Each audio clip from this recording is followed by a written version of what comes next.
Hey everybody, welcome back to the stream. Hope you all are having a good afternoon. It has been a little while since my last stream, about 2 weeks or so. And since then, some important information has come out. There's two important talking points that I want to go over today for stream. The first is going to be a very big update for Dark and Darker, specifically one that I have personally been asking for since before the Steam release, way back then. I have been asking for Goblin Caves Level 2 for years. And apparently they're finally releasing it.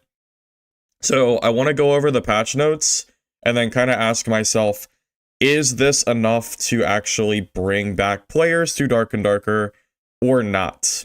I don't know. I hope, I'm always rooting for this game, especially after they won their lawsuit. So I'm not, won it in the way that they're not going to get removed off Steam. So I'm not super worried about that anymore. Also, Midnight Walkers comes out tomorrow, which will be a new extraction game that we can start playing, which will be very fun. Welcome, Sappho. Welcome, Nord Sensor. Welcome, Prince Khalil. Welcome, Papa Frank. Welcome, guys. Yep, good to see you. I know it's been a while. Yes, I have a ton of snow here. I am pretty much snowed inside for the time being, unfortunately. But I imagine a lot of you guys are in the same boat that I am. So I'm sure I'm in not a unique circumstance. I'm sure a lot of you guys are stuck. No, I think the roads are starting to clear at this point, as far as I'm aware. But at least the side roads near me are still very covered, unfortunately. You got 14 inches. I think we got like 8 to, it's somewhere between 8 and 12 that we got. It was a lot too, yeah. Yeah, it was a ton. Alright, so shout out, it looks like Sobad is the one who wrote this from the Q&A that OnePeg did. So OnePeg interviewed, I'm guessing it was STF, I'm pretty sure it was him. I didn't watch the Q&A, but I'm pretty sure that he is the one who had answered the questions.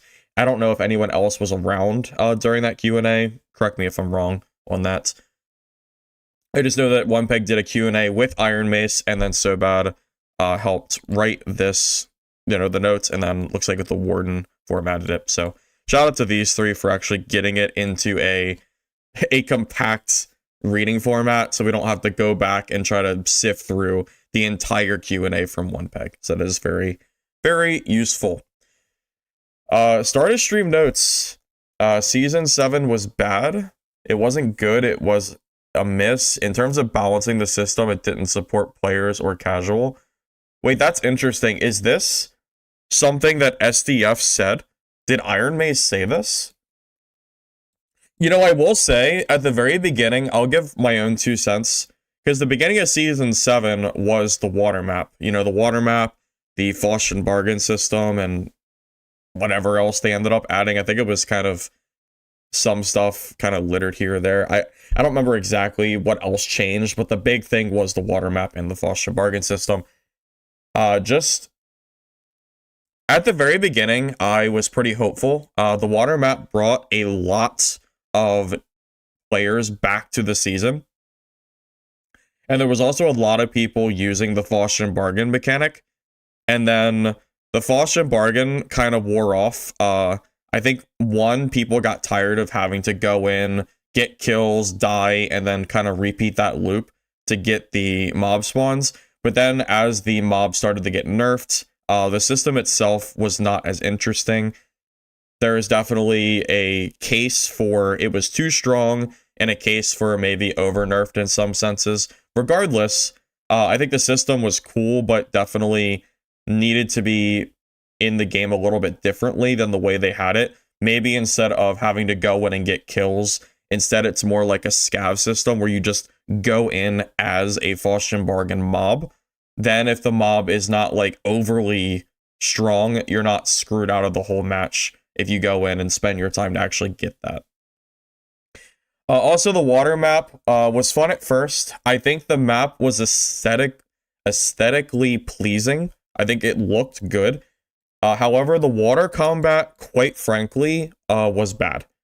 I don't know about you guys, but I do not think the underwater combat was balanced at all. You know, it started with penguin druids, then it was people like me going in Faustian Bargain as a pirate and just rampaging the entire map, so you couldn't even go in the water for a while. Then after that got nerfed, it was found that certain classes just didn't really work underwater. You know, some classes such as Wizard, for example, I feel, because I think, correct me if I'm wrong, I think Magic Missile did not work properly underwater. I think the missiles fell off like pretty early on. So if you're in melee, it was fine. But Wizard didn't really have much in the way of any range. I don't feel like they were super great there. Also, I think Sorcerer suffered as well inside of the water. There were certain classes that just were way better in water, you know? And don't even get me started on the fact that you were so slow swimming. If you got in the water and someone jumped on top of you, the momentum would shift them right directly on top of you, and then you would just get completely wrecked. There was nothing you could do. TLDR, the water map was very bad for PvP. Honestly, probably bad for HR, because I don't know who would want to play the water map with a circle. And what was my and? I just lost it. What was I gonna say? I was in that and, but for PvE, I actually think it was good. No, I think the map looked good. I don't know if anyone will disagree, but I think the map I think if you were only playing PvE mode, the map was actually very good for the game.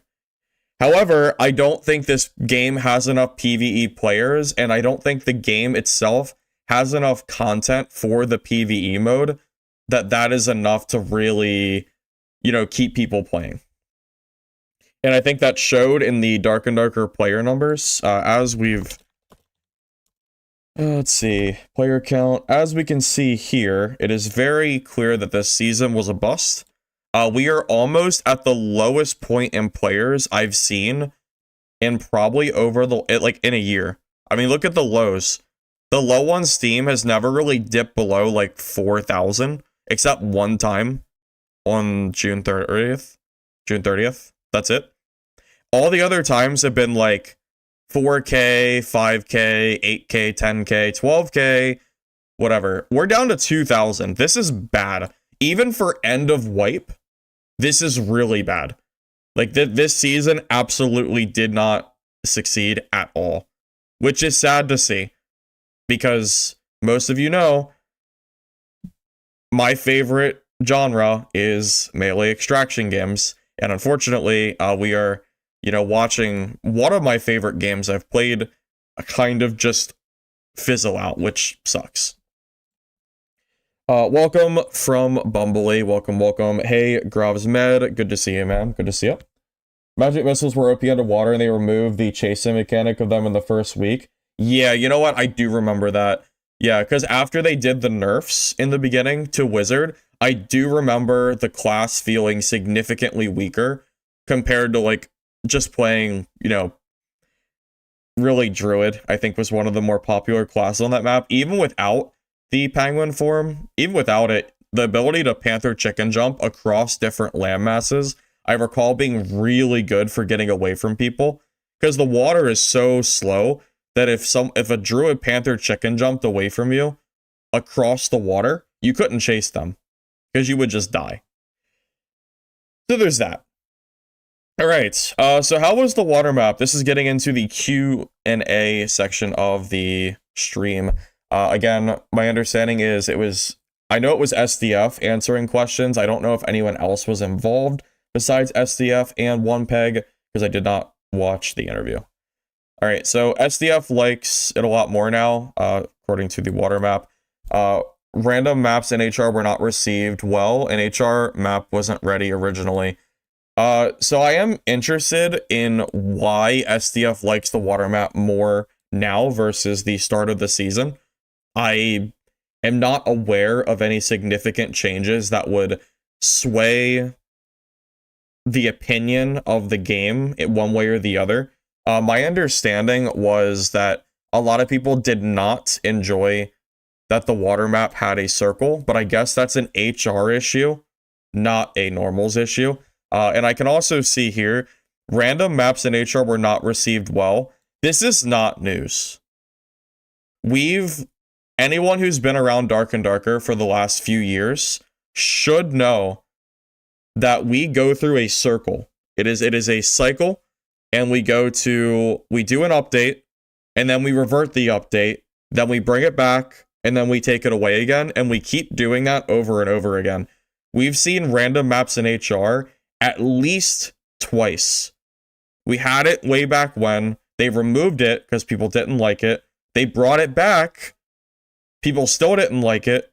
And then I guess they're going to get rid of it again. I guess, officially next season, we're not going to see it come back. So, we're going full circle again, as the development goes for Dad. Also, yes, I would agree. I didn't even play the HR water map, but just the fact that it had a circle clearly shows that the map was not ready to release. Is coding still being rushed? Coding is only at 67% of where we want it. Quiver mentioned. All right. 2 years, but we're finally getting Quiver mentioned. That's interesting. Inventory guy refactoring for another year. Well, I don't know what that means. Is that a joke? Okay.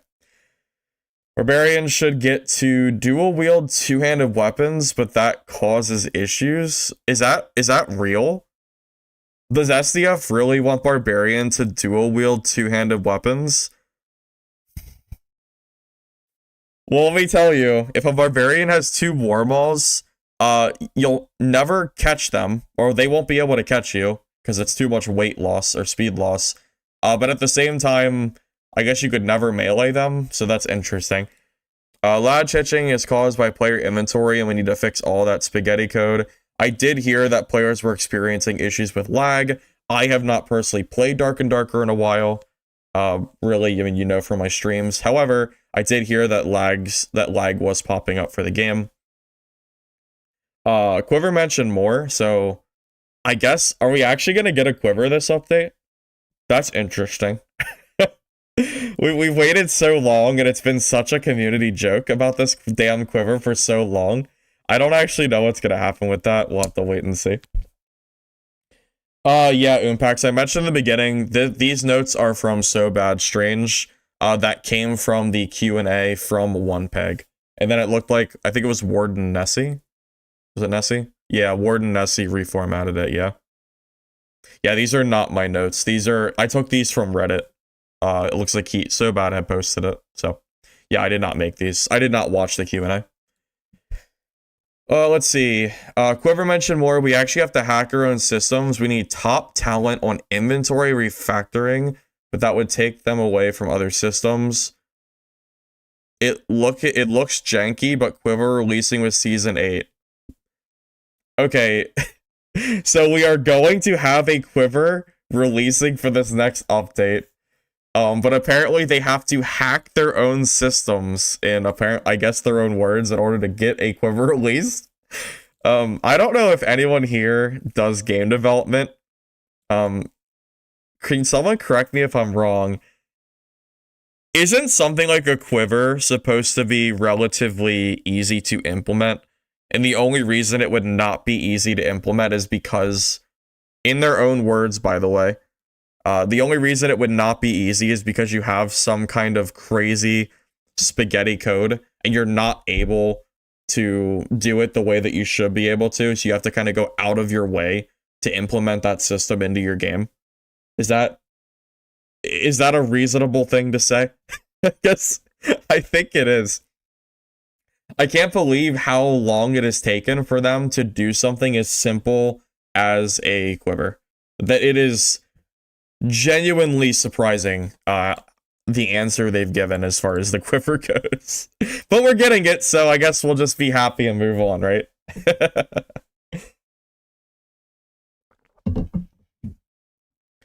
If you see a Barbarian running at you with 2 battle axes, you're just leaving, you don't want that smoke. Dude, just kite them. Battle axe is what? 45 movement speed loss. He's going to be moving at 210 base speed. Well, 210-ish. Just kite him with a bow or something and he'll just die. He won't be able to catch you. Yeah, I'm also looking forward to Hunger as well. I don't know when that's supposed to release. Hey, Sharpie, good to see you, good to see you. Excited to see what they do with the money and time they got with the Nexon fight that they won. Yeah, since they'll be getting additional money refunded from Nexon, I am curious how that will be used to go into the game. You know, obviously to hopefully, you know, fix up and maybe get the player base back to where it used to be, because right now it is in a very sad, I mean, I just showed it, but yeah, we're in a very, very sad place right now for Dark and Darker. Even the Twitch stats right now are really not looking very good, unfortunately. Also, Arc Raiders completely took the world by storm, so to speak. There are so many people playing that game, and it's very obvious and apparent to me that the FPS extraction genre is just probably forever going to be more popular than games like Dark and Darker, unless we can get a developer, whether that be somehow Dark and Darker coming back and resurging, or a different game coming in its place, that can somehow get their formula to somehow mimic Arc Raiders in a way that casual players are willing to come and join and play. And that's really how you're going to get your player numbers up. You can't get 100,000 plus players consistently without a large portion of casual players coming in. Just kind of something I just wanted to put out there. So right now, I was going to mention it at the end of stream. However, I will say, Midnight Walkers is coming out tomorrow. So I don't know exactly when Dark and Darker's update is coming. But I do plan to play Midnight Walkers tomorrow. And then when Dad's update comes, I do want to check out Goblin Hell. So I'll probably end up checking that out too. Most likely I'll do both. All the Dark and Darker are playing Apogea. Oh, is that true? You know, I thought about playing Apogea, but I don't know. I didn't really feel like playing it. I don't really I don't really have an answer for why I'm not playing it, but it's really, I've been really wanting to I've been wanting to play Extraction again. That's really the answer for you. I've been wanting to play Extraction games again, and I didn't feel like playing anything else. That's really all I got. Let's see. Dungeonborn getting Torpedo was disappointing. Toy Soldier, if there's one thing that I've learned, it's that I will never go another stream again without someone mentioning Dungeonborn for the rest of my life. Yes, it is very sad what has been done to Dungeonborn. I agree with you. Unfortunately, it is not coming back. As much as I would love to play that game again under new management, new developers, it's not gonna happen. Sucks. Go to Gemini and ask him to translate the Korean parts that got lost by Terry. Example, SDF was more emotional in Korean when apologizing for radio silence. He mentioned the studio felt like they were fighting for their lives to fix the core issues before the player base reached the point of no return. Terry translated this as the situation was pretty dire. Well, that's not necessarily surprising. I think it's pretty common for things to get lost in translation, even though it's not like one-for-one translated. It's pretty common that things are gonna get misconstrued that way. However, I do believe you, Taki Rudo. I do 100% believe that there is definitely a high level of emotion in the Iron Mace studio. Consider the fact that they've been going through this lawsuit with Nexon. Now they're being hit by the reality that their game is not doing well. You know, this isn't just me saying this. SDF said it himself. Where was it? Where is it at? He literally, I mean, I don't know if this was, okay, I guess I should say, I don't know if this was so bad saying it, or if this was SDF saying it, but I would not be surprised if SDF recognized how bad Season 7 ended up being. it was bad. I don't know what else to say. It did not work. I'm sure it did not work the way that they wanted it to, which sucks. Because I would love to see Dark and Darker come back and do better with player numbers. The reality is it just isn't working out that way, which, yeah, it is definitely unfortunate. I don't know the exact date of Wipe for Dark and Darker. I think I heard 29th, but I didn't know if we had a 100% confirmation on the dates yet. Oh, is it confirmed for Wipe? So it is definitely Thursday morning, is that true? Yeah, I remember hearing that it was somewhere around there, but I didn't see a confirmation from Iron Mace, but maybe I just missed it. Mistfall is not coming out, I think, until March. Hi, Lich. Dungeon World is bad. Legacy is bad. Dark. No. Well, let's hold up here, Lich. I will tell you. I will say, Dark and Darker is not doing very well right now. But I think at its core, Dark and Darker isn't necessarily a bad game. Like, if you put Dark and Darker and Legacy side by side, objectively speaking, you know as well as I do that Dark and Darker is a better game than Legacy. Well, you might not actually say that, but it is. It is a better game. Also, as far as potential goes, Dark and Darker has a way better chance of climbing back in player count than Legacy does. I don't know if you guys have actually been keeping up with this or not. I'm trying. I don't want to like keep sidetracking a whole lot, but I guess it's gonna happen anyway. So just because Legacy was mentioned, I've also been asked a few times what the hell is going on with this game. So very quick TLDR. It's very, very strange. So Legacy Steel and Sorcery is now Eldegarde. They changed the name of the game. Okay. I haven't played this in a very long time. I used to play it on my channel like months and months and months ago. So they changed the name. They officially released, by the way. This game released, I think it was January 21st. I think that was the official release date. So this is not early access anymore. Right? The issue is their game is not doing very well, unfortunately. Right, as far as I know, last I checked, yeah, so they're at about 700 players right now. I know they have a PvE mode.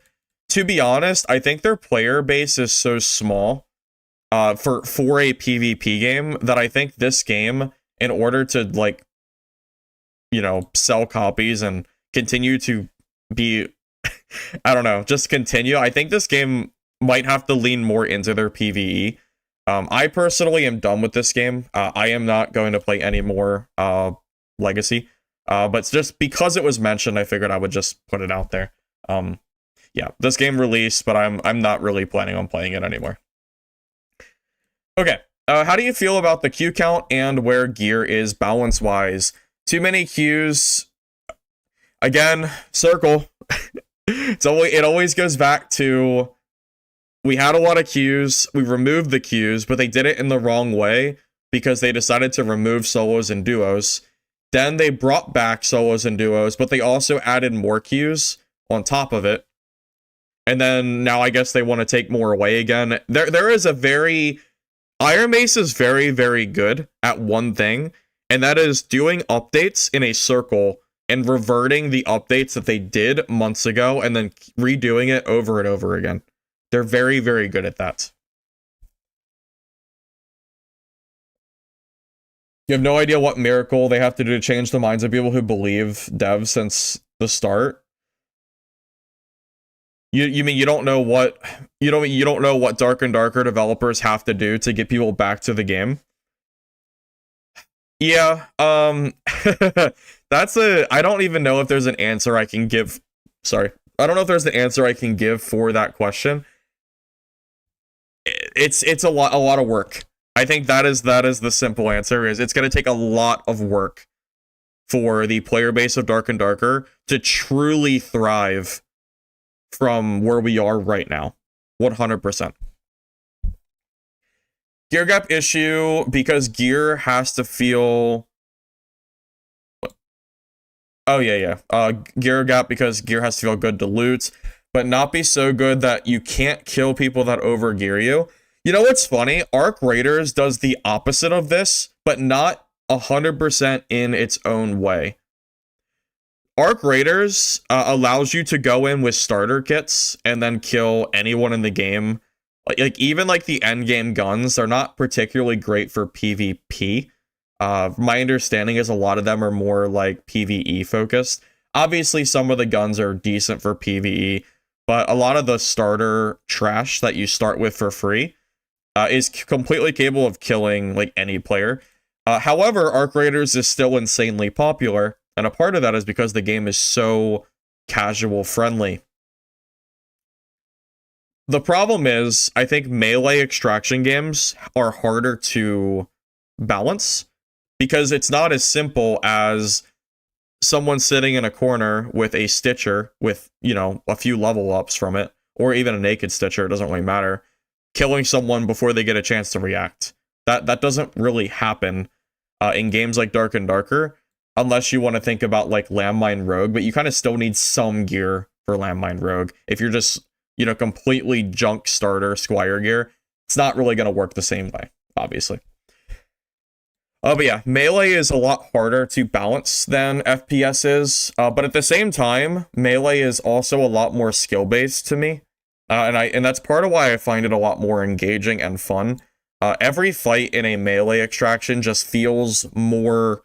It just feels better to me. It just feels a lot more fun than just pointing and clicking with guns, and that's really why I've opted to not play Arc Raiders personally.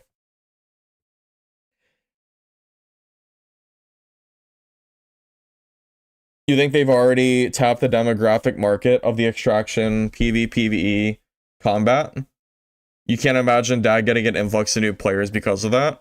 So you think Dark and Darker peaked, and it's impossible to go past that peak? Historically speaking, what you're saying is probably true, because how many games out there have been able to recover? How many multiplayer games have been able to release, die, and then come back and thrive past their previous peaks? If anybody can give me one multiplayer game that has done exactly what I just said, you're welcome to let me know. But most multiplayer games do not do that. Most of them release, they die, and they never come back and they close. Most of them do. There are a few multiplayer games that are able to do that. Among Us? Yeah. Whoa, okay, Rust is... I don't think Rust is part of that. Rust has exploded, but they never died. Look at the max chart for Rust. Their low player count was 10,000. They were never, ever, ever as low as Dark and Darker is right now. However, I will say Rust is a good example of growing your game, because Rust did grow way past their original peak.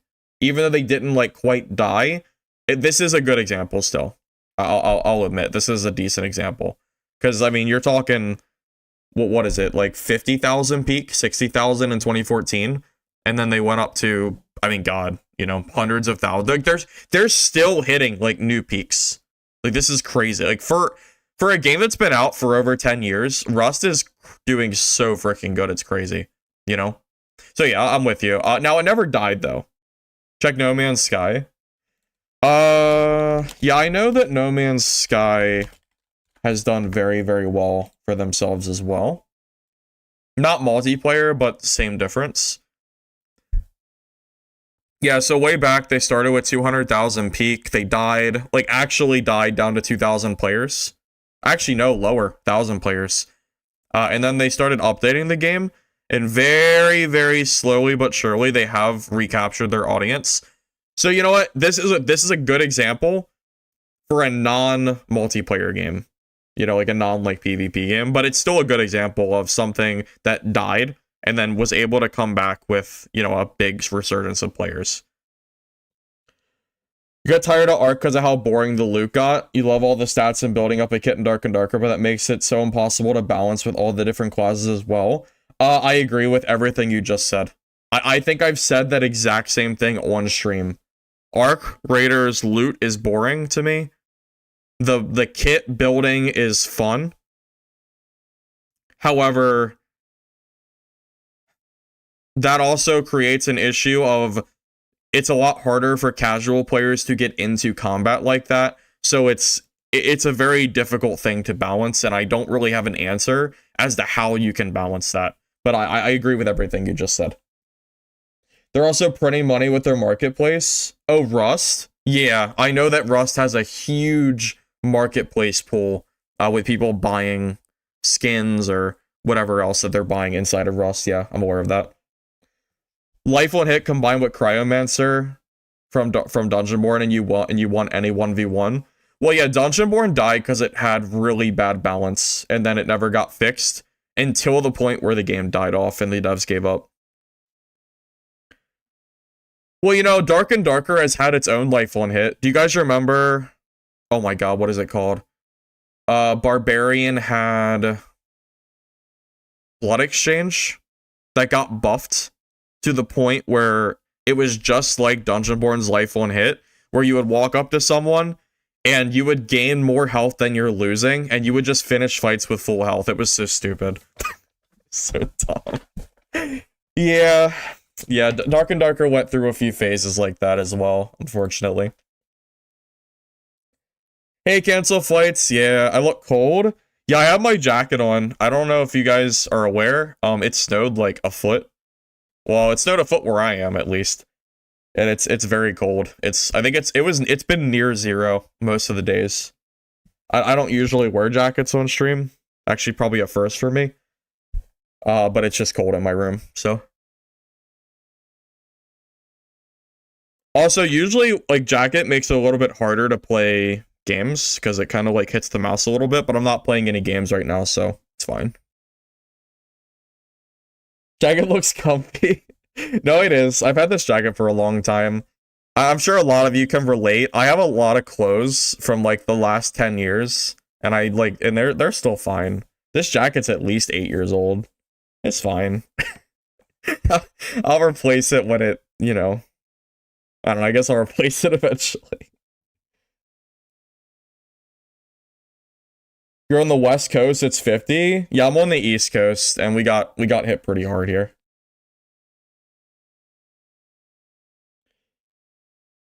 Anyways, let's go back. Gear gap has to be an issue. Oh yeah, we went through the whole gear thing.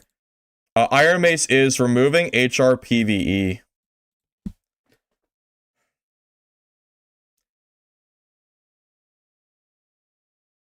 Huh. Iron Mace confuses me a lot. So, I don't understand.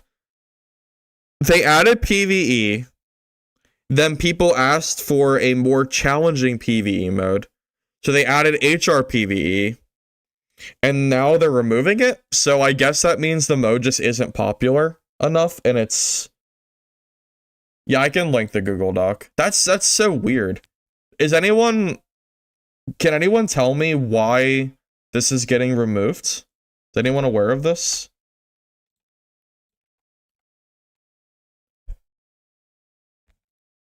They said it has very low engagement. Okay, so they're not locking HR PvE, they're just removing it. That's so weird. Because I was gonna say maybe it's something to do with like the free-to-play accounts, but a free-to-play account can't play HR PvE. They have to buy the game. So that must mean that this mode is like actually dead.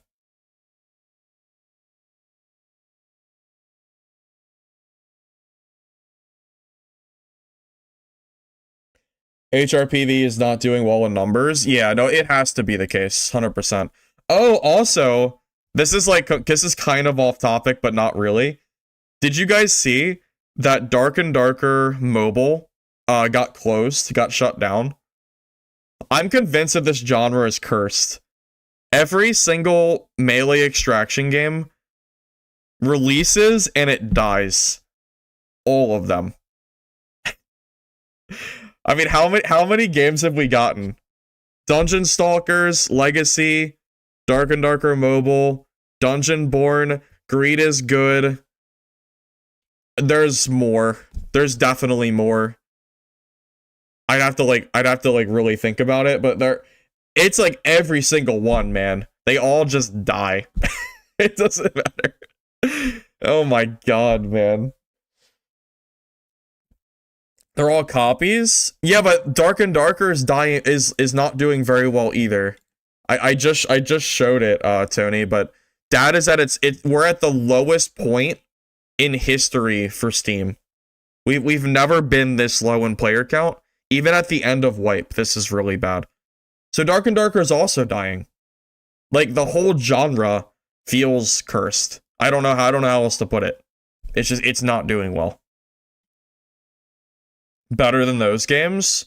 Well, you're right. It is doing better than those games. But if you look at a game like Arc Raiders, and you realize, like, wow, I wish Dark and Darker had the player count that Arc Raiders had. That would be great. Can you imagine playing Dad and having hundreds of thousands of new players, like, just in your games in general? It'd be so much more, like, fun than, you know, what we currently have access to. Would be nice, is all I'm saying. Dark and Darker definitely had, like, a decent run. Better than all of the other ones. I mean, yeah, if you look at, let's see. So if you look at Dungeonborn's player count here. So Dungeonborn had, how are there even 3 players on? I don't know. Dungeonborn died very fast. It went from 40,000, which is close to Dad's peak, by the way. Only 20,000 behind.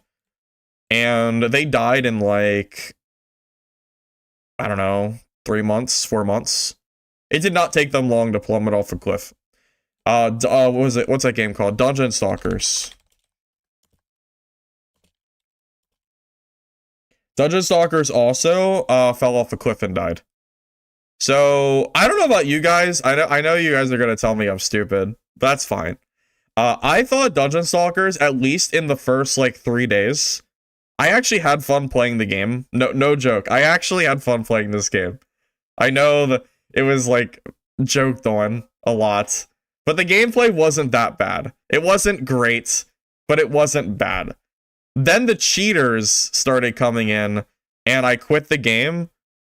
And then everyone else also just kind of quit the game as well. This game is probably not coming back either. I mean, we're down to 80 players. Like, this is like the death crawl at this point, where the game is, like, barely able to stay afloat on, like you know, the 80 players is nothing. For a PvP game, this is absolutely nothing, you know? So, you know, just add this to the pile, if you will, of dead PvP games, I guess. It sucks that all these games die, but it is what it is. Arc Raiders, gear is easy to get, and the gunplay is pretty easy. There's not a lot of skill to it. Well, that's true, but that's not necessarily a bad thing. That's part of why Arc Raiders is doing so well, because it allows casual players to just join and kind of go with no real effort involved, similar to what the kind of effort that, like, Dark and Darker requires. There's a huge discrepancy of how much effort it takes to do well in Arc Raiders versus do well in Dark and Darker. It's massive. Are they removing actions while jumping? I haven't got to that part yet, but I did hear something about jumping.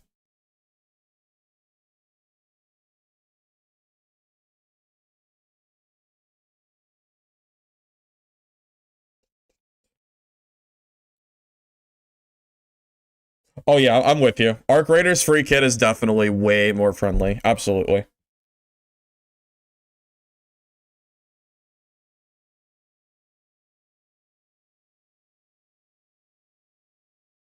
You think Dark and Darker feels dated, Maverick?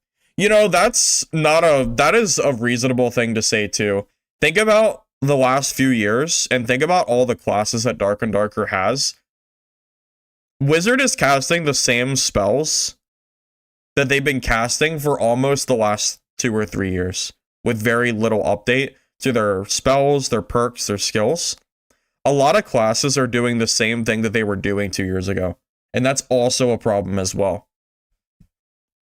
The direction that Iron Mace decided to update their game, I think was not the correct direction.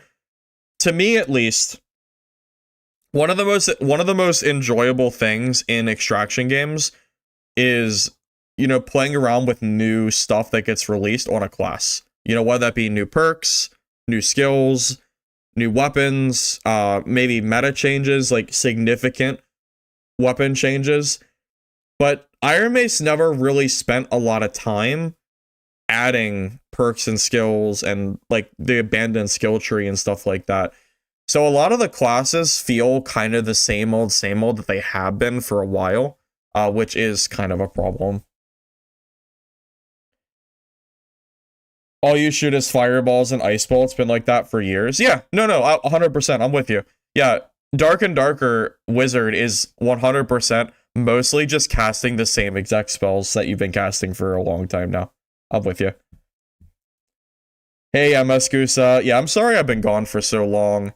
Honestly, the last 2 or 3 months have been very, very... What word do I even, like, use? There's a lot of downtime right now in Extraction for me. Arc Raiders is not interesting to me. I don't really want to play it. So I've been waiting for one, I've been waiting to see like what the new data update would look like, and two, I've been waiting for Midnight Walkers to release, which Midnight Walkers releases tomorrow. So I do plan to stream tomorrow and play that.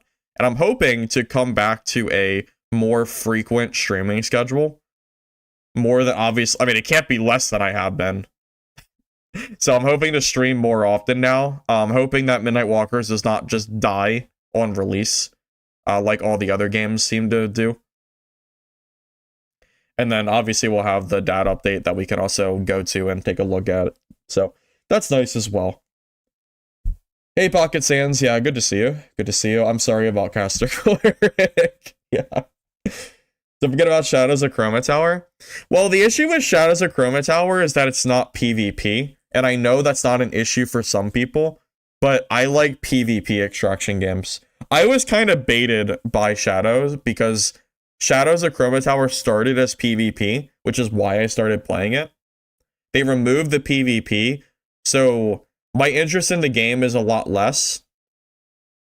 But outside of that, the graphics of Shadows of Chroma Tower is not good for streaming. Most people do not like the look of Shadows of Chroma Tower, and it's impossible to stream it. So it has its own kind of subset of problems there. You know, because let me tell you how unfun it is to stream a game, and then every few minutes someone go, "This game looks like shit, why are you playing it?" Or, "This game hurts my eyes, I can't watch it."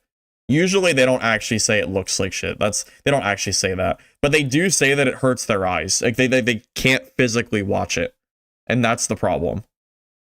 You know? Shadows could be the most fun game in the world.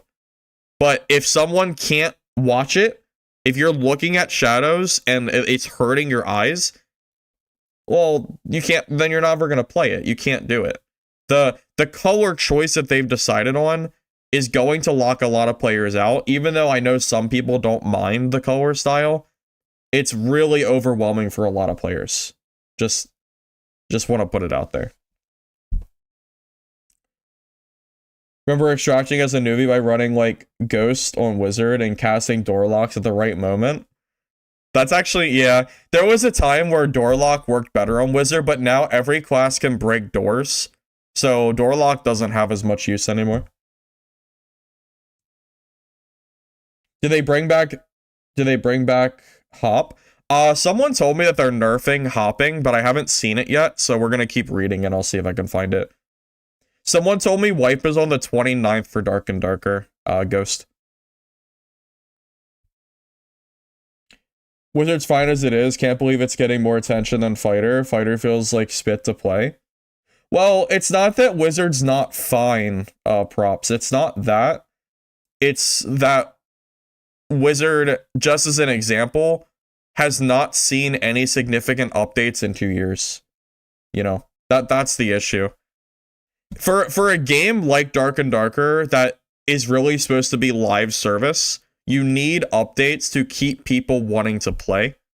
And part of those updates should be significant class changes that make people want to revisit those classes for, new changes. And unfortunately, Wizard hasn't really seen... Wizard's not bad. Wizard's good. It's a very good class in Dark and Darker. That's not the problem. The problem is that it's the same thing we've been doing for so long. That's really what I'm getting at. The last time that I remember a big wizard change was when they added Staff Mastery, which added a new archetype of wizard where you could play melee instead of just casting spells. That's the kind of thing that I'm talking about, where even if you didn't like Staff Mastery, the addition of big game-changing perks and skills is very good for games like Dark and Darker, as long as it doesn't break the game. Because it gives people new things to do, and it gives more variety in the dungeon, so not every person is running the same exact perks and skills. Not every barb is running Rage and Achilles. At least they did for a while. I don't know what they're running nowadays. But just an example. Well, yeah, exactly. It's a lot of new content in the game. Think about that, man. One perk, Staff Mastery, gave me hundreds of hours of gameplay that I otherwise would not have had on Wizard. That is true. I don't play Wizard in solos because playing against rogues sucks ass.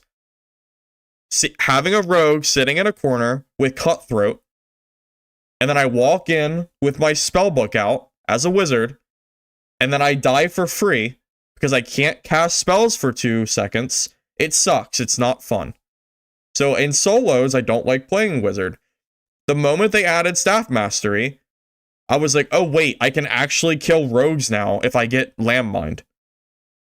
So all of a sudden, it was like a brand new archetype on Wizard showed up, and I played it for months. It was my favorite thing to play for a while, Now granted, I don't think Wizard has quite stayed as strong as it used to be, at least for Staff Mastery and solos. But the point still stands. I'm still glad that they added Staff Mastery, and I wish they added more perks and skills that had game-changing features like that to just give people more stuff to do, Alright, let me read more of this. Rank locking maps. What does that mean? Is this like the rank you get in HR? Are they going to lock certain maps by what your rank is? I don't actually know what that is. If anyone knows, feel free to chime in, but I'm not aware of what these cliff notes are for. Lava map is released at Goblin Caves Floor 2, the Fire Deep. Yep, so that's one of the big things that I'm looking forward to. Goblin Caves Hell, or Level 2, is finally coming. I've been asking for that for literally years. You can only play Ruins until Wanderer. Oh, I didn't even look at this picture. Let's see. Oh. Wait, so you're gonna have to level up your rank to play the other maps? You have to play HR to rank up? What? Wait a minute. Wait. What? What? Wait. Why? Wait. Why are they doing that? Okay, so you play normals. Then at level 20, HR releases. Then you play HR to unlock the other maps. Oh, you know what? You know why? It's for free-to-play players. It's absolutely for free-to-play players. Free-to-play players can't play HR. They can't play HR, so they can't rank up, which means they can only play Forgotten Castle. They can't play Goblin Caves or the other maps either. Tell me I'm wrong. That the 100% that's why they're doing it. Because they're locking it behind a paywall, so to speak. Because you literally can't rank up without paying money. No. It's you need to unlock AP, or you need to unlock the rank to get the other maps. So does that make sense? So this season, if you're free to play, you can play every map in the game in normals. Because you remember, you can't play HR. Okay, is that true? Can you rank up in normals? Okay, if you can rank up in normals, then I take back what I said. If you can only rank up in HR like you have been able to, then my point stands. It depends on if you can rank up there or not.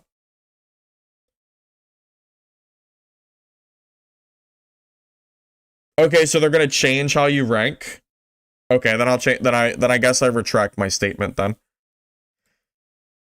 But if it followed the current rule set, which is HR is where you have to get AP, then it would have locked it for sure. So I guess we'll just have to wait and see when the update comes, and then we'll kind of go from there. Keep reading. Yeah, we'll keep going. Oh, never mind. It literally says it on the next line. I stopped right here, then didn't read the rest of it. Well, I guess it's my fault. You gain AP from normals to Wanderer rank 1. Okay, in Wanderer rank 1, this forces new players into the ruins at first. PvE normals is always accessible for all maps. Okay, where is Wanderer? Is Wanderer after Apprentice? Is that true? Assuming Wanderer is after Apprentice, that means that you can unlock all maps from free to play. So I guess, yeah, I was wrong. I didn't know they were changing it, though. I didn't actually... I didn't read this last part. It's after? Okay. Alright, so TLDR then, since I was wrong. Every map will be locked behind Apprentice 3. The purpose of it is not for free. I thought it was going to be to try to get people to buy the game more. It looks like the purpose is just to get people into the Ruins map, the new one, first. So, there you go. I guess whenever I play this season, I'll have to be in Ruins, at least until I unlock Caves. Because I want to see that new map. Yes, Ruins was 5x5, I think. Or 6x6, one or the other. I don't think we've had a single map in Dark and Darker be 7x7, as far as I'm aware.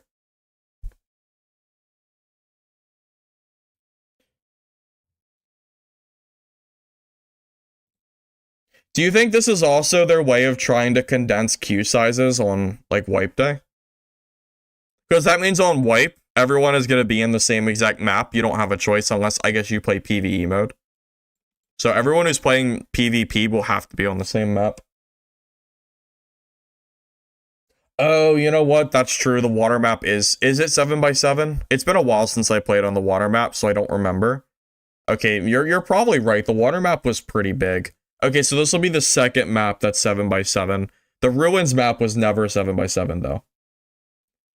What did they say the Goblin level 2 boss was called? I don't remember. I read it somewhere, I think, but I don't know if we've gotten to that part yet in this. I think I read it on Reddit.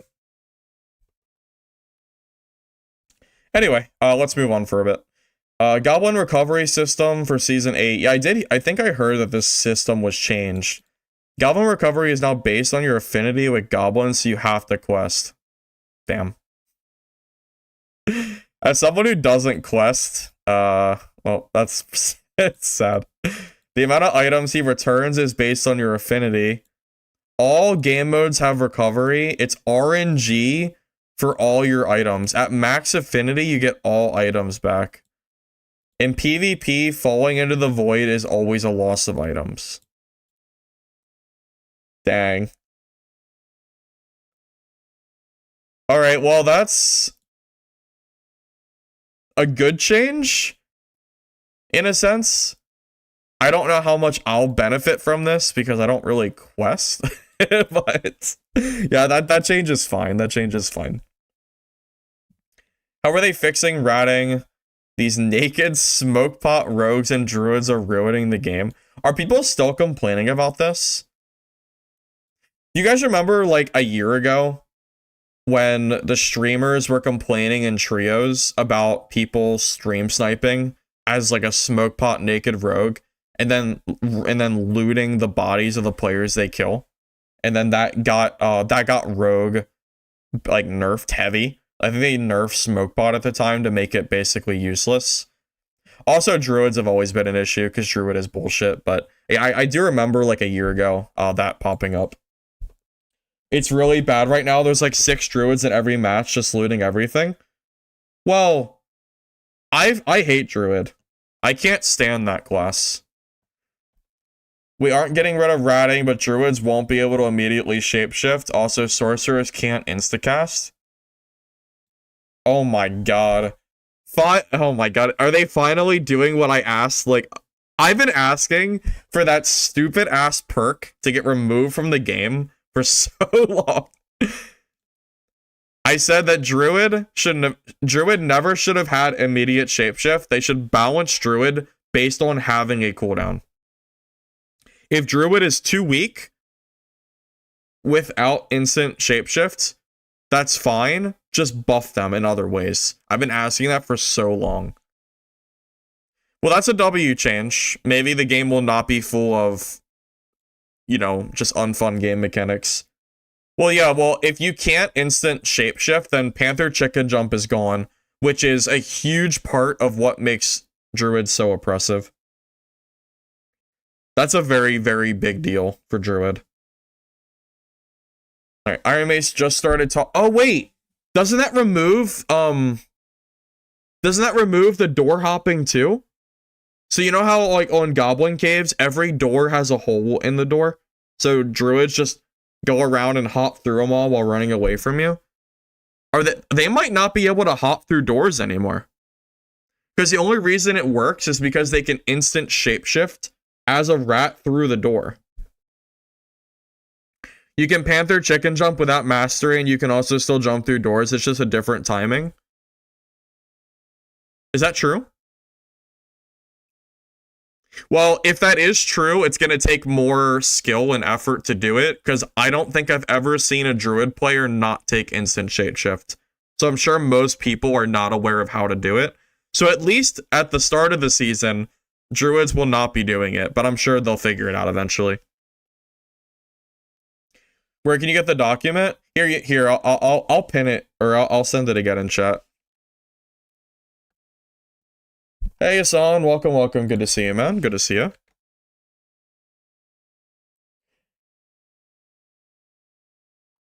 I look healthier? I don't really know. I'm just, I don't really know. At the start of a season, it's going to be fighters and barbs. Well, it kind of always is, though. Barbarian is just a very popular early game or start of wipe class because it doesn't require a lot of gear. Also, it's going to be self-found, I think, for 3 weeks. So, you know what classes are hurt by self-found? Well, Wizard, for one. Because Wizard requires a magic staff of decent rarity in solos to like really be usable. You know what Barbarian needs? Like a Squire weapon, and that's it. So, yeah, Barbarian has a big advantage in self-found versus other players. Druids can stack knowledge and it won't be that bad. Yeah, but if druids are stacking knowledge, it means that they're not stacking other stats. So if a druid decides to stack 20 knowledge, that means he has 20 less stamina or 20 less strength, or, you know, or not stamina, vigor. I don't know why I said stamina. Vigor, or yeah, he has, you know, it's going to change how many stats he has total across all his other gear. That is still a big deal, you know? Because if a druid is stacking a bunch of knowledge, he's going to be a lot squishier, or he's going to do a lot less damage. Because don't forget, druid bear scales with strength. Or the panther form scales with agility. So if they're not building those stats and they're going for knowledge, they're going to be weaker. Right? Well, even in decent gear, they're still going to be weaker by building knowledge. Do you disagree with that?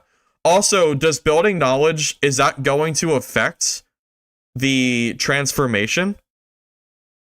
Because I don't think I've ever even interacted with a druid that doesn't use instant shapeshift. But I would assume it does. We need 6v6 capture the flag. I don't think we're gonna see that one, man.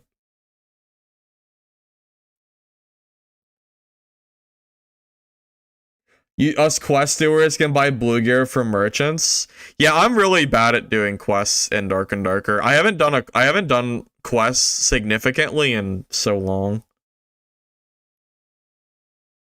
No more true damage. Oh, are they changing gear too? I haven't made it to that part of the document. That's a big change. If they're removing true damage, that makes Wizard way weaker. Like, way, way weaker. And that makes Barbarian way, way stronger. So it's a significant difference. Why am I so anti-quest? Honestly, it's because the quests... It's because they reset every, like, 3 months or so, and I don't feel like redoing them every wipe.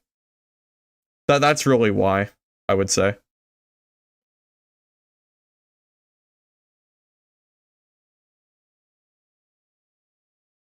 Also, I don't find questing fun in Dark and Darker. That's another part of the problem. I'm gonna use the restroom. I'll be right back. I sent that. Yeah, you got the document. Yeah, so yeah, you're welcome to grab that and look. So I didn't make this document, by the way. I got it from Reddit. I think SoBad made it, so just keep that in mind.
You know, I also just realized I don't even know why I'm wearing my headset.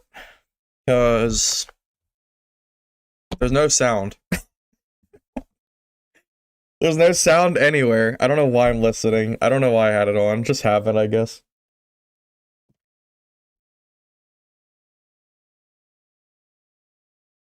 Is Ranger good early? I don't know what the Ranger meta is, because I recall a meta where Rangers would build a bunch of movement speed and true fizz, and they would run around with survival bow, but I don't know if that meta has changed. For head protection, yeah. Yeah, for sure. Okay, where were we at? Where did I leave off?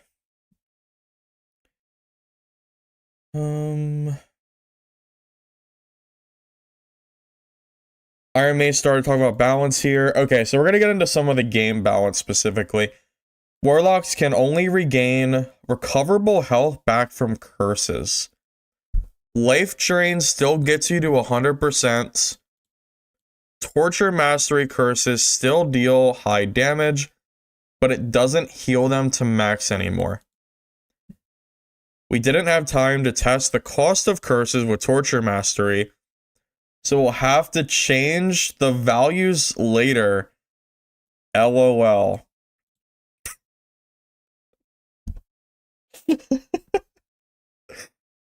Oh my god. If that doesn't describe Iron Mace's development, I don't know what does. They're making a significant warlock change, but they didn't have time to finish testing it. So they're just gonna throw it out there and we'll just see how it goes. Oh my god. Okay. It's just funny. Casuals are dying, so you guys can't jump and do actions anymore. Like, wait. Casuals are dying, so you guys can't jump and do actions anymore. Like, jumping and casting or jump and use an item, you'll be appropriately slowed. We want to attack the movement speed meta for Season 8. A lot of movement is upturned. Oh.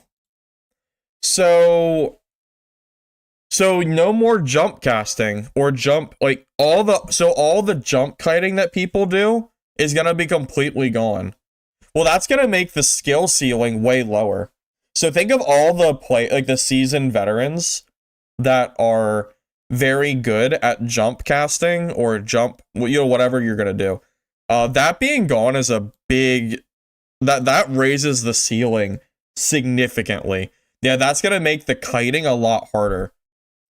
Anyone who's familiar with this game, which I'm assuming most of you here are, knows that the ability to jump cast is a huge deal when someone's trying to come up to you with melee.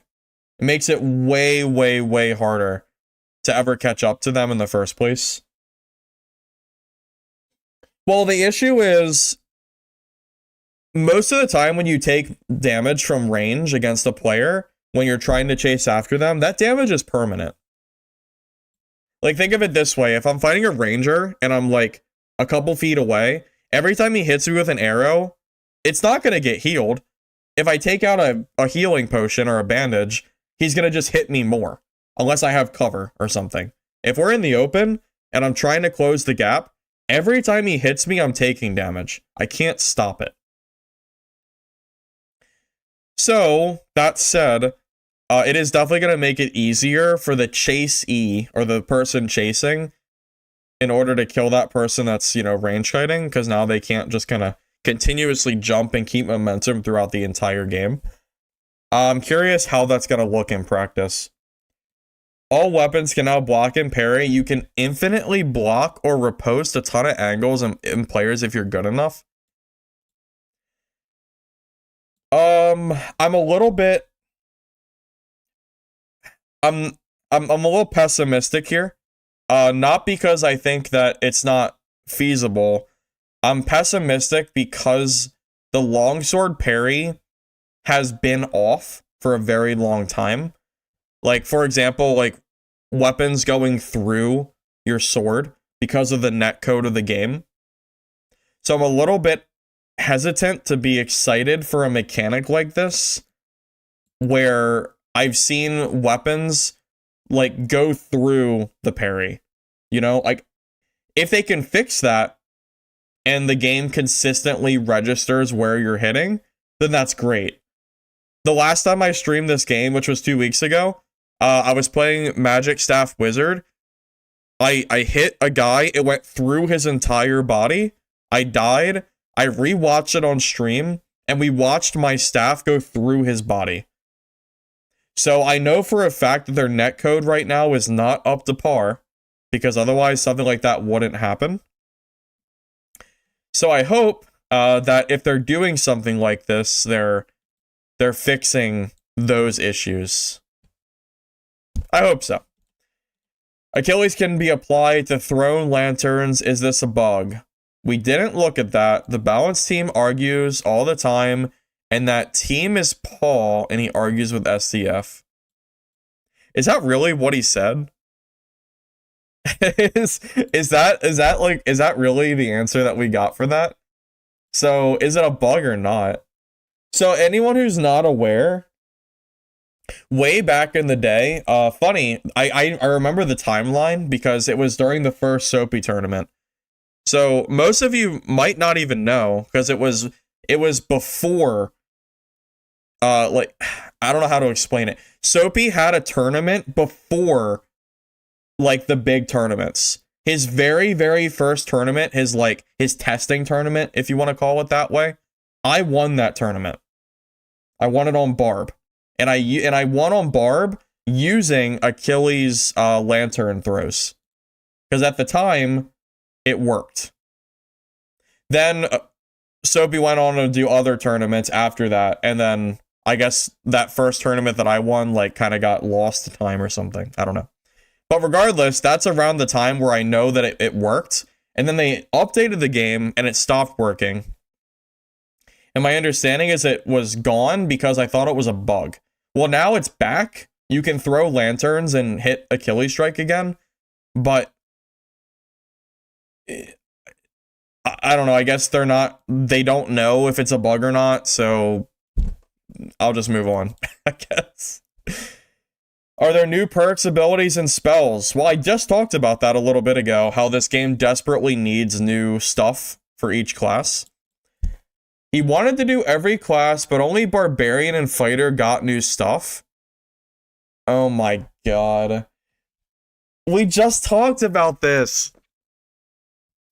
Guys, the start of the wipe during self-found, the best classes in the game are Barbarian and Fighter because they're not that gear dependent. Fighter has Slayer Fighter, so you don't need a lot of gear. And Barbarian is always good. It's always good in self-found because you don't need gear. You don't need it. This is crazy. This is so crazy. Okay, so Barbarian and Fighter got crazy new skills according to them. Crazy. We want to rework Bard and change Rogue Ranger later. Season 9 is other classes. Barbarian gets Whirlwind and it's first person, so your POV will actually be spinning. Wait, that's so funny. Oh my god. Do you know why this is funny? I'm gonna tell you why. When I first started playing Dungeonborn, the fighter class, was it fighter? Whatever the hell they called it, had a whirlwind-like ability where you spun in circles, and people, Dark and Darker players, joined my stream and said, "That's ridiculous. Why would you want a skill where you're spinning around like that in an extraction melee game?" They said it was stupid. Here we are. Here we are, fellow Dark and Darker players. We now have that Dungeonborn mechanic in Dark and Darker. That's so funny. That is so funny. The fighter has stand your ground and can disarm weapons. Oh my god, disarm? What does that mean? We are sure it's gonna be a nightmare. Being on the receiving end is awful. LOL.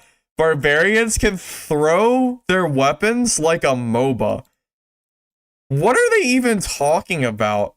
This is crazy. What? That's so crazy. So Barbarian is gonna be spinning around, hitting people in melee. Fighter is gonna disarm people's weapons, and they want the game to be like a MOBA, where Barbarians can throw their weapons. This is so crazy. It's insane. Oh my god. Am I overreacting? That's crazy, right? That feels crazy. Anyway. Arena will not be SSF this season. If so, what is the gear max? Arena will be capped at epic gear level. Monsters will be in the arena, but not sub-bosses. You know, I've been saying for a while, Arena should not have monsters, period. Dungeonborn actually did this better than Dark and Darker did. It's one of the few things that DB actually did well. And that was having a arena area where people can fight in just a one-on-one or team environment without having to worry about a bunch of junk mobs. Because the whole point is that you want to fight them, not the mobs. So I'm glad they're getting rid of sub-bosses, but I don't even know what the point is of having monsters, period. I think it should just be PvP. They did no monsters for a while, and you think it's kind of dull? We would have to agree to disagree. I think it's more enjoyable to just PvP than having if you want monsters, just go to like the normal games, I feel like. I don't know. Maybe not everyone agrees with me, which is fine. I don't really like the monsters though. Can you ask something? I mean, you can ask anything you want. You want to mention how Dark and Darker changed casuals up to blue and high roller purple? Yeah, I do remember that. Well, you know, Mistfall Hunter, which is coming in March, also is going to have some level of gear caps as well.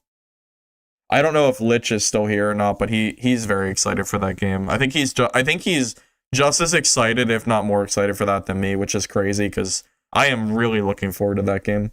If Mistfall Hunter releases and dies, I will be very sad. I will go through. I'll go through Dungeonborn grief #2.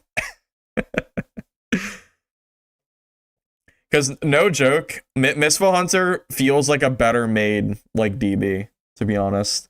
Because DB had a lot of issues, and part of why it died so quick. I really enjoy the customization that Mistfall has. It wasn't a perfect game by any means, but I really enjoyed it. Like, between playtest to playtest, I think they improved their game by a very significant amount. So if that game ends up just fizzling out, it'll be very sad. Alright, what's going on with the fire map? So yeah, this is the new Goblin Caves map. I'm assuming that's what you mean by fire map. We want every map to be more like Ruins with 3 layers and thematic. I have been asking for this for so long. I've been saying for so long. Why is Goblin Caves the neglected map? Where it's been one map for so long. It's part of, like, oh my god, I've been asking for this for so long, man. Alright, so yeah. I guess Goblin Caves will eventually get a 3rd layer too, which is very good. Different levels of tension and stress, plus very rewarding. Fire map is very small right now, but it'll come with a new race. I don't know what race that'll be. Ruins will be 7x7 or larger in the future, and will be the sort of starting campaign for all new players. We want each floor to have a separate identity and a bit less PvP intensive. Anyone who's still playing Dark and Darker, do you feel like the PvP is intensive in terms of the quantity of PvP? Because when I played Dark and Darker last, most of my lobbies were almost dead, so I didn't see a lot of people. But I don't know if that is because I was on Goblin Caves. No, because I even played Ruins, actually, and I didn't see any players.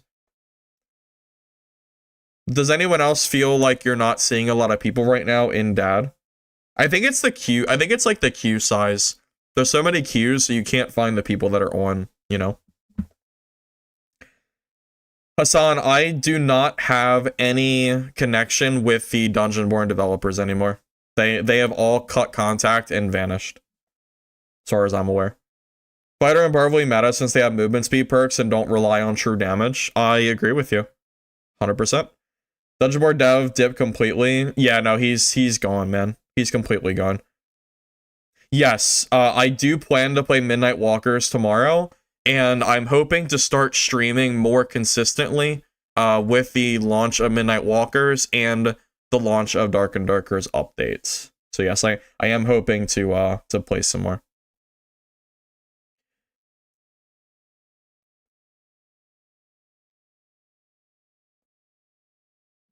Third partying can be insane.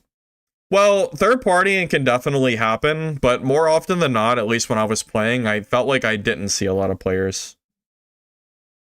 Just run Smite DP Cleric. You know, there's actually a truth to that. Smite DP Cleric dumpsters Barb. It completely counters them. However, if fighter can disarm a cleric during their smite DP, the cleric will die. Because cleric during their smite DP is OP. The moment it ends, they're just a sitting duck ready to die. So if fighter can take someone's weapon out of their hand during that period that they have smite DP up, you're just gonna die anyway.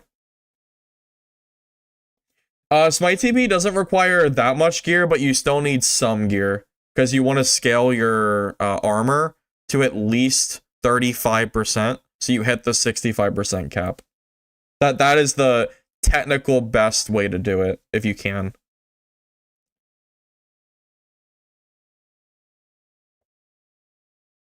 I mean, I'm sure Dungeon Board made some money, but very obviously they didn't make enough money because they closed down. So.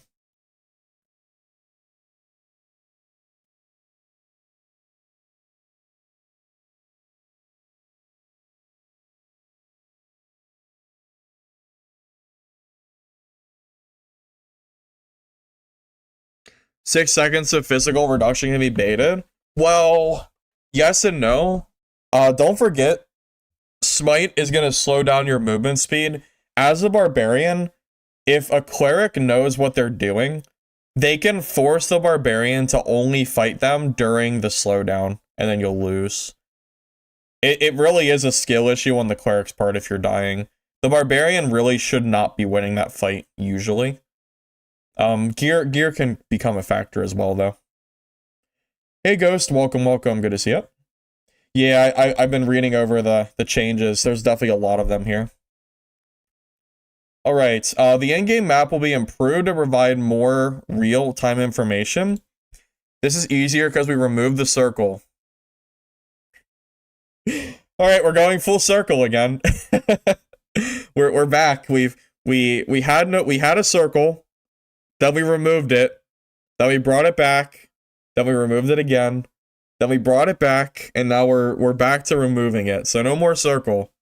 Until they change it again, I guess. Only Squire to Riches will have a oh. Okay, so I guess this game mode will have a circle still. Everything else will be gone. I think having a circle in HR mode at this point is actually not very fun. So I'm okay with it. The interactive in-game map will give more information over the course of the wipe as we develop it. I am curious what the new map is going to look like. We want reds to at least have to be opened by one person and then it's open to everyone, or it closes after a while and then someone has to open it again. I've been asking for exits to close after a while to stop exit camping. I think all exits that are open by default or open in general should have to be reopened every once in a while. So that way at least the person who's camping can't sit there forever. And then if they're sitting there camping, they run the risk of the exit closing on them, and then they have to fight the person that they were trying to camp out. So they definitely should consider that for all exits. That would be a very good change. Yeah, 7x7. Yeah, you can see it over here. It's 7x7. That's a lot of modules. That's crazy. That's 49 rooms. Huge. Do they do any performance updates for Midnight Walkers? Oh, I have no idea, son. I haven't seen or heard anything from Midnight Walkers since the last time I played it on stream, which was months ago. You shouldn't have to fight campers to go down. Well, right now you do have to fight campers. That's the problem. Because right now, like the red doors or the red areas in Ruins, people will sit in the red area and they will sit there all game and wait for you to come by. So you're forced to fight them. At least if the gate closes every once in a while and the person camping has to reopen it, it gives you a window of time, to actually do something with them that isn't just them standing inside, where it's a lose-lose. Either you win the fight and they run into the red, or you end up dying and then, they take your stuff. Either way. Midnight Walkers has an announcement with some basic info. I'll look at that after we're done with Dark and Darker. That can be like the end of stream topic. You won't be forced to fight? Well, you can be. If it's the end of the game and there's only, and like the only exit you can go to at this point is that exit that they're camping, you have to fight them, right? Sometimes the map just, because remember, HR had a circle too. So sometimes the game just kind of forces you into a certain area and then you were forced to like fight for that specific exit. It happens, you know? You don't always get to choose where you go. Sometimes players or mobs or the circle just kind of force you into a spot that you didn't want to be in, so that's kind of where you plan to go. What about the rats that steal loot, hit red, and depot everything on Expressman? What's the risk to them? We know the risk reward is skewed to favor rats, but we want to remove some blues and reds first and see how that plays out. Then we can look at data and make adjustments. We want to make... What does crow play? Is that rat? I don't know. We want to make escape riskier, but we don't want to force people into a jail they can never leave with geared serial killer players. Yeah, I am curious how they end up, you know, balancing that. Is Gathering Hall releasing this season since it was supposed to come out last season? No, there's a bunch of technical debt on the server side, but we will put it on the test server in February. We want people to be able to decorate it and have it more expressive. Isn't the Gathering Hall the thing that was originally going to be free, and then during stream, wasn't there like a monthly sub or something to use the Gathering Hall? Am I correct on this? Anyone know what I'm talking about?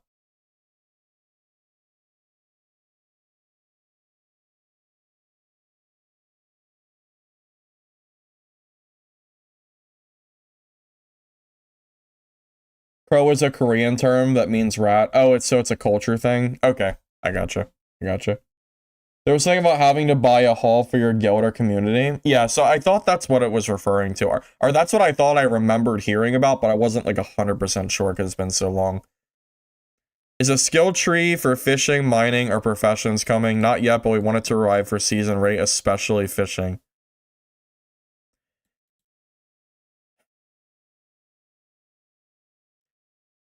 Are we gonna get fishing before a skill tree? Is that what's gonna happen?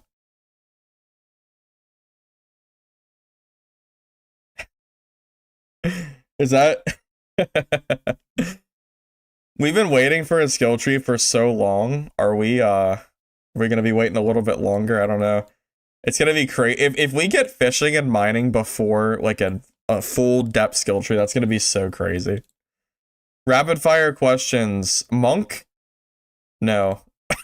Okay.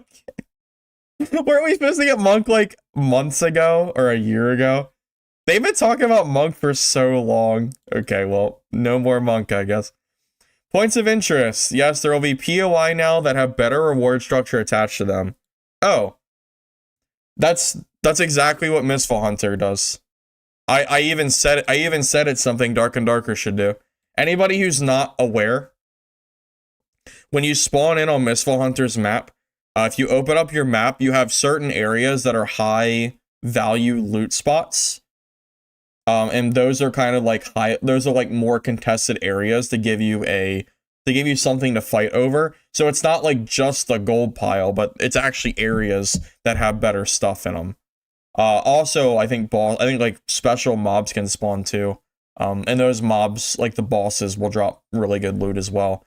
So, yeah, this is something that should have been in the game a long time ago, but I'm glad they're finally getting on the train of having the map be more interesting and not just like you know, aimlessly walking around and like maybe you go to the boss or something. New Frost boss, no, but the Fire Deep second level of Goblin Case will have a big boss, the Fire Colossus, which is a big golem. All right. So new boss as expected for the Goblin map. Glocktain figured out luck does nothing. Are you gonna do something with luck? No, the formulas for luck seem fine and we're busy. So maybe we can make that more engaging. For now, the scoping graph and numbers for luck are super complicated, but we want to make luck easier and better for players to understand. Well, that feels like he just dodged the question. Because I've been saying for 2 years now that luck does nothing. Luck is the biggest scam on gear in the entire game. Luck might as well be a dead stat. So, pro tip, guys, don't be a sucker. Do not ever build luck on your gear. Build actual stats that do something. So, yeah. Is Instacast being removed? Wizard will still get intense focus, but we want to work on leveling out cast speed and knowledge. There are so many things changing to Sorcerer, and we want their 3 builds to all be viable, but we don't want them to cast instantly.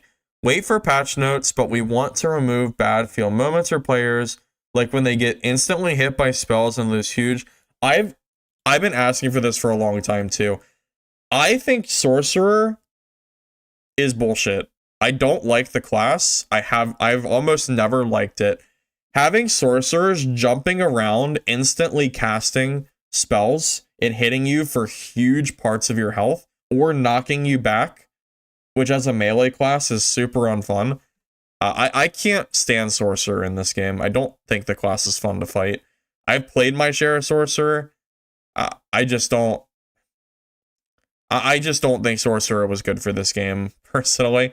I hope they don't gut it. I still want sorcerer to be playable, but I did not particularly like the instacasting personally. Is true damage changing? There will be no true damage. Oh. No true damage. No movement speed. No max health. No all attributes on random modifier. What stats are left? What stats that are good are left? Because aren't those most of the good stats? That's gonna be good for the end game, like, slaughtering that goes on, because you won't have to just build the same exact stats. True damage has been broken for a while. Movement speed is just 2 builds. The fastest movement speed wins in solo. Max health and all ats are just always good stats. Oh, so additional damage will still exist, just not true damage.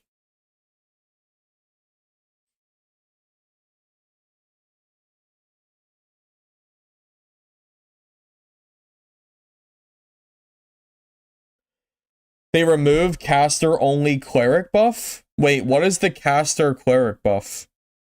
Pocket Sands. Which one is that? Bless? Because of the agility? I would assume that agility still gives speed. It's just that you won't have additional movement speed rolls, which is going to make everybody a lot slower. That is a really big deal for balance. That is a massive deal for balance. Base attributes on items will be increased to offset this loss. Oh. Base attributes. Okay. So they're still going to have stats. Drastic balance changes and Frost, Amulet, Phoenix Choker will be additional damage. That is a really big deal.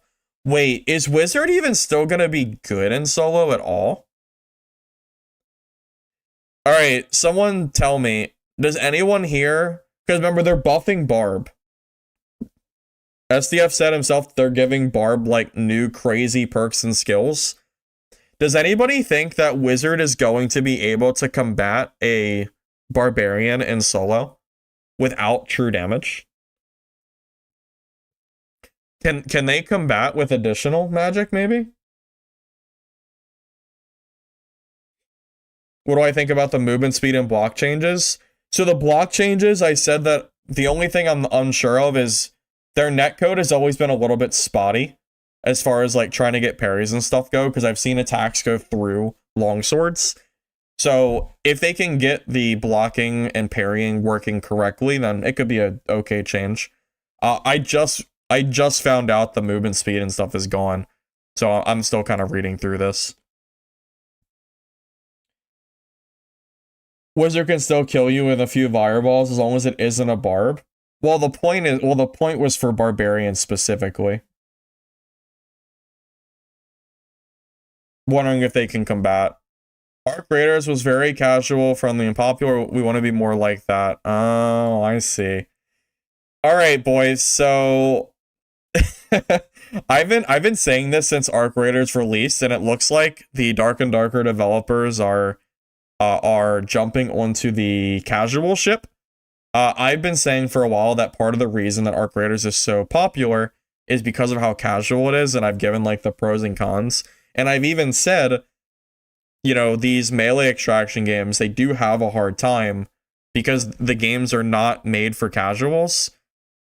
So everyone should really expect at this point. We've already seen 2 big changes coming specifically for casual players. Number 1, the gear changes. So with the removal of true fizz, a movement speed, max health attributes, that is a really big deal for gear in general, and it's going to decrease the gear gap significantly. The second change that happened, as far as making the game more casual friendly, is the fact that you can't jump anymore and keep momentum. So the skill ceiling is reducing as well. So that's a big deal. Iron Mace is now reducing the ceiling and reducing the gear ceiling. They're reducing both skill and the gear.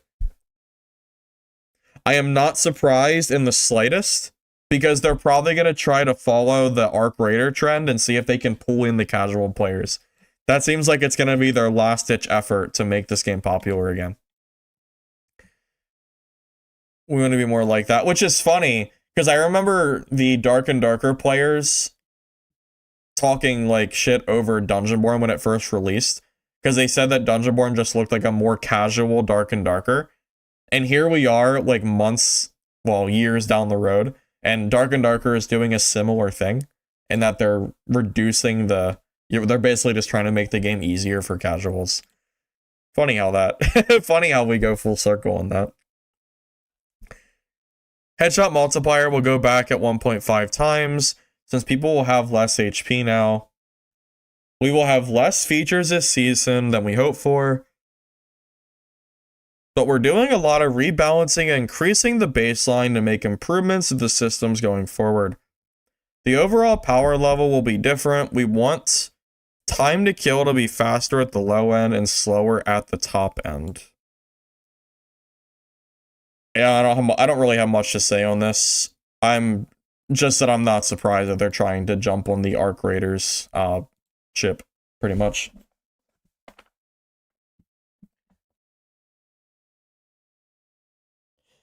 Melee ceiling going up?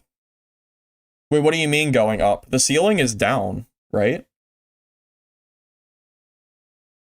Oh, or are you saying it's up specifically because you can't like range kite them as much, so you're gonna have to melee fight more? Is that what you mean? And before everyone leaves after wipe and the remaining players cry about missing old rolls on gears so they revert.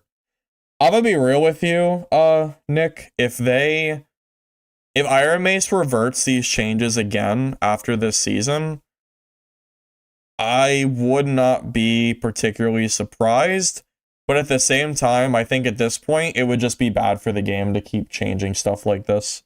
They're going to lose all of their players at a certain point if they keep doing that. Arc Raiders is popular because it is a very well-developed game, and many other things are done at a high level, and doesn't feel like a beta. I mean, you're not wrong, ATS. Your comment is not wrong. It is obviously a well-developed game, but at the same point, you can't argue that the game is also popular in part because of how casual friendly it is. Because that has opened the game up to a large portion of players that would never have played it otherwise. You know what I'm saying?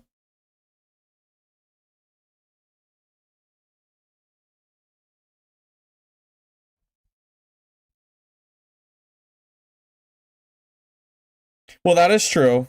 That is true. Shooters are more popular in general to melee games. That is definitely true. Arc is primarily PvE, while Dark is more PvP, in your opinion? Well, you know what's funny is that Arc Raiders is a game that does not have a PvE mode. Technically speaking, it only has a PvP queue, whereas Dark and Darker has a PvE queue. But people prefer Arc Raiders PvE over Dark and Darker PvE. So the PvE players would rather go into a PvP queue on Arc Raiders than go play PvE on Dark and Darker. I think at this point, developers need to stop listening to the vocal minority of players that are outcrying for PvE modes in games, because Arc Raiders has proven that you do not need a separate PvE queue for your game to work. You can actually make your game PvP and you can still have casuals join. You just have to develop it correctly. And you know, I've heard about like the secret queue where they'll like throw passive players in their own queue or something like that. But it's not a separate queue. It's not an actual PvE queue, and people can you can still be shot, right? So, with that said, I don't think there is any reason for companies that are making these PvP games to continue to try to shoehorn PvE modes into the game, because quite frankly, it is a vocal minority. There are so many PvE games out there that people can play, and this genre, you don't need two separate modes in these games. And I didn't even know that really was true, what I'm saying, until Arc Raiders released. And I saw like, oh wait, so the PvE crowd is still playing Arc Raiders even though there's no PvP mode, and Arc Raiders has no, as far as I know, Arc Raiders is not interested in releasing PvE mode separately. Like, I don't think it's gonna happen, as not that I've seen at least. So yeah, I don't think that's you know, it's funny, I gave Dark and Darker a lot of shit originally for wanting to remove the PvE mode in their game. But a part of that was more so because they added PvE and then removed it. Because I think I even said that they should have just never added it in the first place if that's the way they wanted to go. Because releasing a PvE mode, selling the game, and then removing it is kind of messed up. So at this point, I almost feel like they're locked into that PvE mode. But they're removing PvE HR, so they're kind of already like slowly weaning out the PvE in the game. And I think even Iron Mace is realizing that maybe the PvE is not quite as popular as they wanted it to be, you know?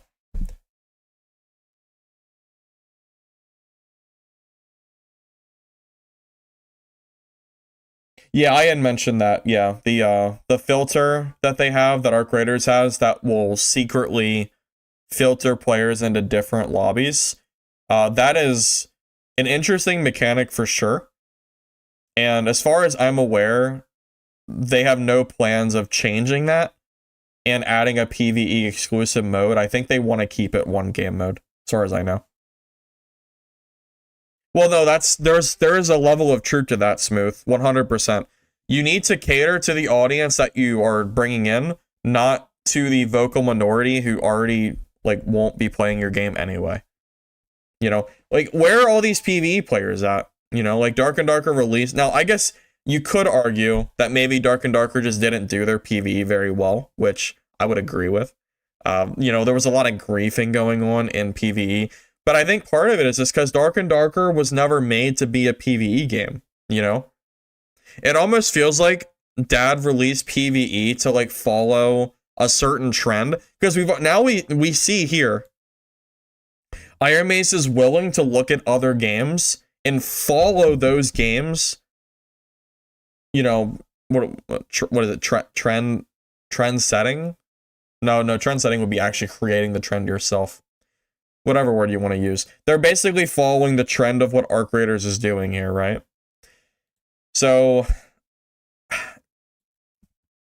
I don't know, man. At this point, I feel like it's too late to remove PvE from Dark and Darker.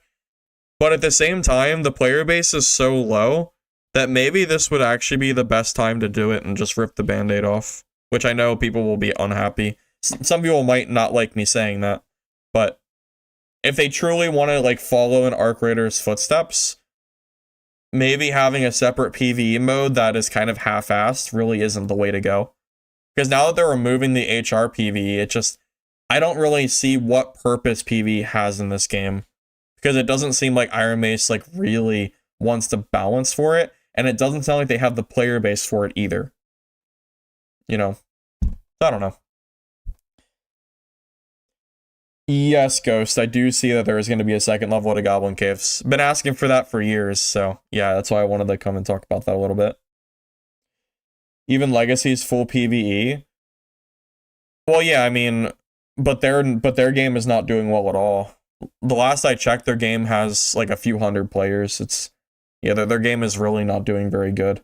So, you know, maybe PvE just really isn't necessarily the making a game PvP and then shoehorning a PvE mode into your game doesn't necessarily correlate to a better game, you know?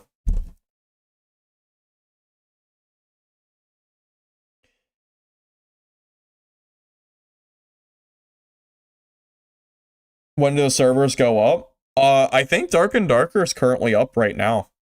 I don't think they've gone down for the wipe maintenance yet. I'm pretty sure it's up.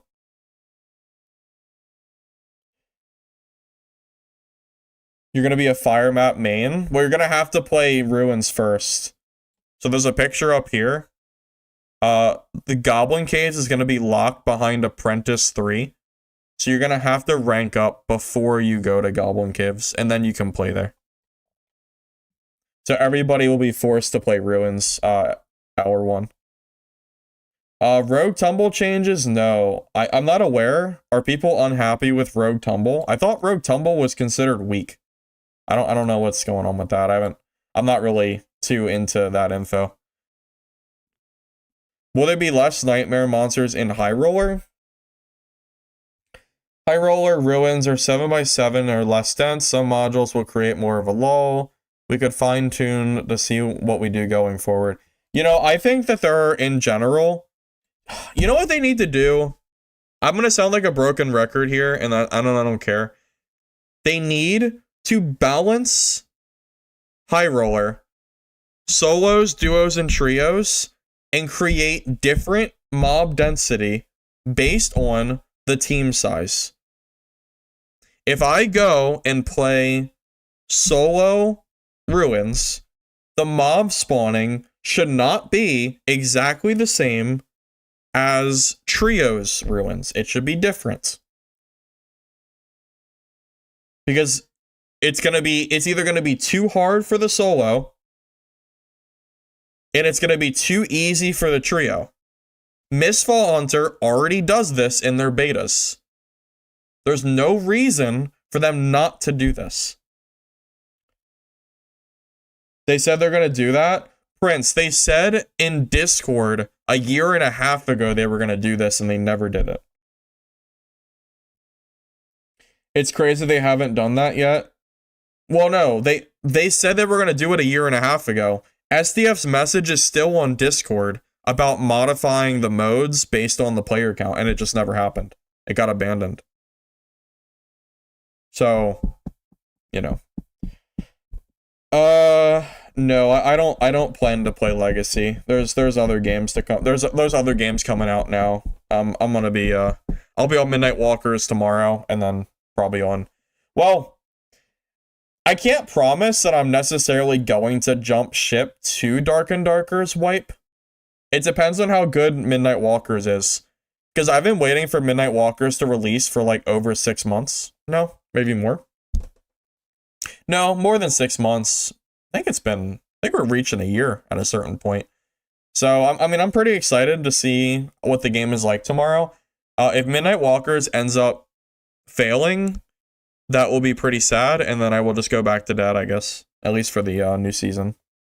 And then we'll have to wait for Midnight for Mistfall to come out. Or Hunger, whichever comes first. Yeah, Midnight Walkers releases tomorrow officially, yeah.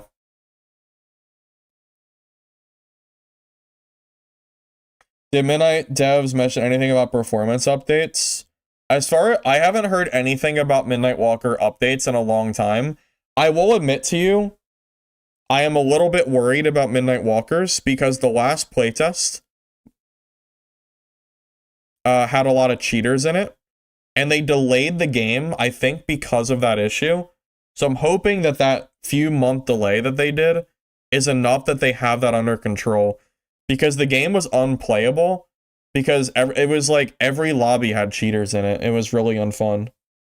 Imagine a gear-based game where you spend hours collecting a kit, you go in, and then some guy with God mode comes up and one-shots you. And you're like, oh, well, okay, that was fun, I guess. Yeah, so like if that stuff ends up happening in Midnight Walkers, it'll probably kill the game. It helped kill Dungeon Stalkers too. I don't think Dungeon Stalkers died exclusively because of cheaters, but it definitely didn't help it. Did you give Warlock something since you severely nerfed Torture Mastery Warlock? No. Okay.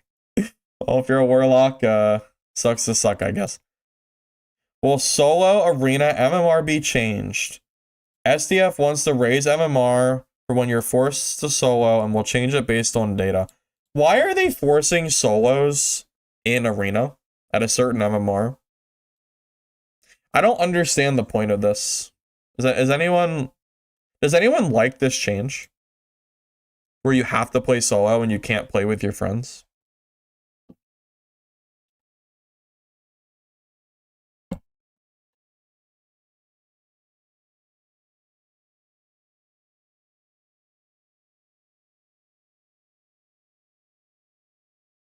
Oh yeah, as far as I'm aware, I don't think Midnight Walkers has given a cost for their game. If I had to guess, it'll probably cost somewhere around like 20 to 30 bucks, but I don't think we've gotten an official answer on that yet.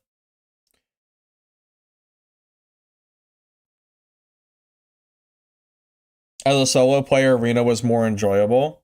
Well, you know, I'm a solo player, but if I play solo, I want to play actually solo, not solo in trios. When will arena awards be announced? Sometime in March, the arena and adventure awards will be showcased. Typically, you have to work towards the rank, and then later in the season, we will reveal what the rewards are to match the theme of the following season. I didn't know that arena was getting awards. That's actually news to me. Well, we have custom arenas and tournaments. First, we need to get our technical hurdle from the Gathering Hall. I can't believe they still don't have custom matches. Like, Dungeonborn was clearly worse than Dark and Darker in the sense that, you know, like the way the development has gone, like Dungeonborn just was, did not do well at all. But the fact that Dungeonborn had custom arenas and stuff like that, and Dark and Darker still doesn't, is crazy to me. So there's really no reason that we shouldn't have this kind of stuff in DAT already. Very, very delayed. I said multiple games are coming. What are we waiting for instead of Midnight Walkers? Oh, Hunger. Hunger and Mistfall Hunter are the two games I'm waiting for. Mistfall Hunter comes out, I think, in March. It's like the Souls-like one that I played a few months ago.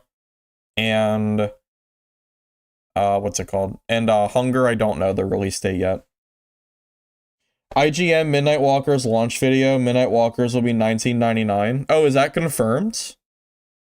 If that's true, that's a very reasonable price for their game. I don't think a lot of people will be upset over a $20 price tag for that game.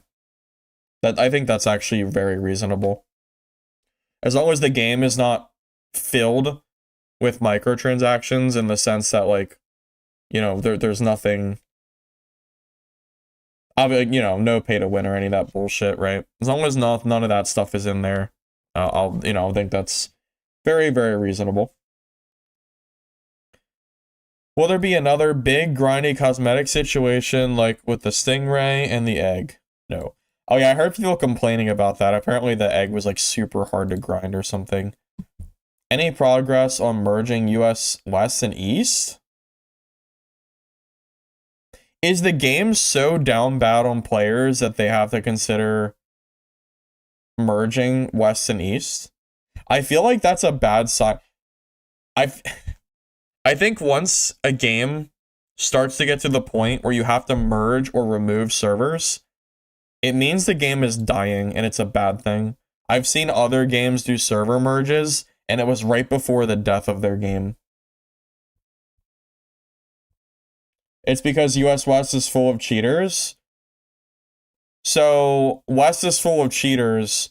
So you want East and West to be combined so the cheaters are playing with everybody, is basically what I'm hearing.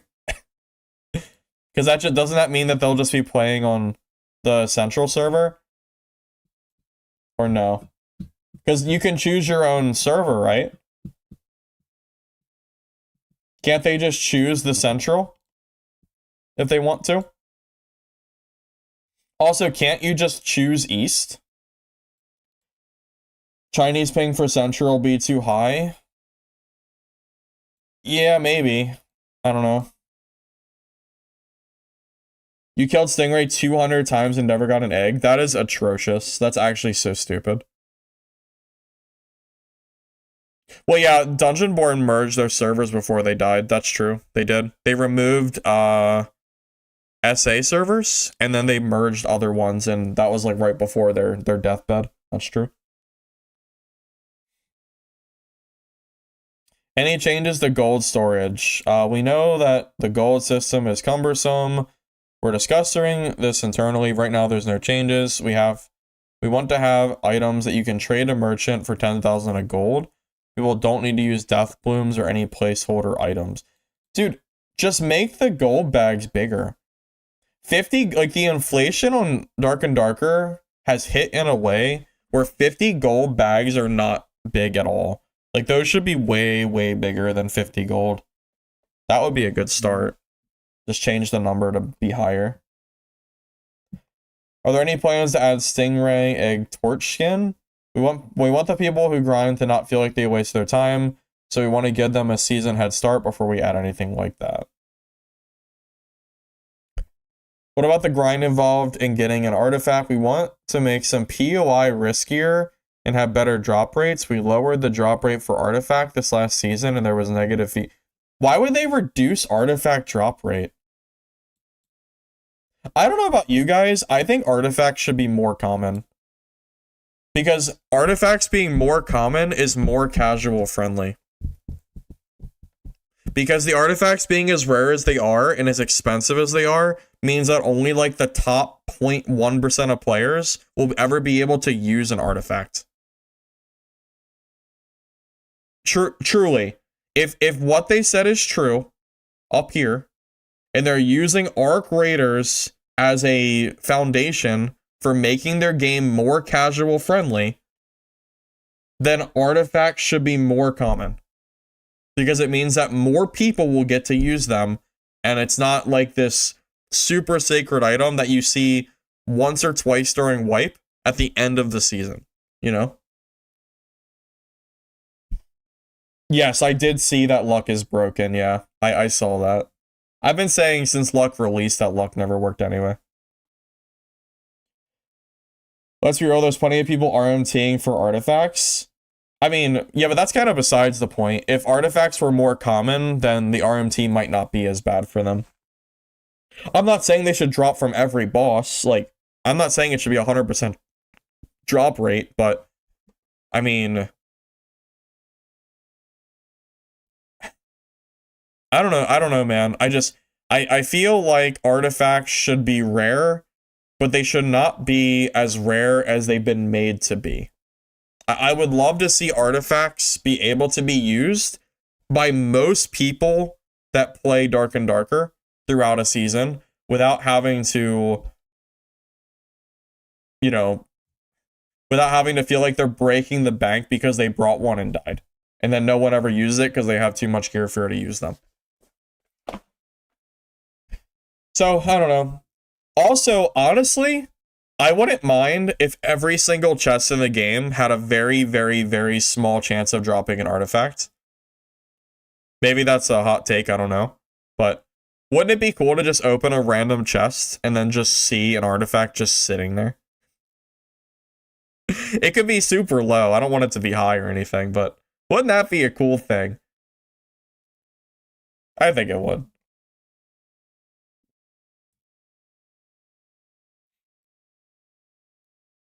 How long is self-found at the start of the wipe? 3 weeks instead of 2. We clearly saw the player population drop off when SSF ended.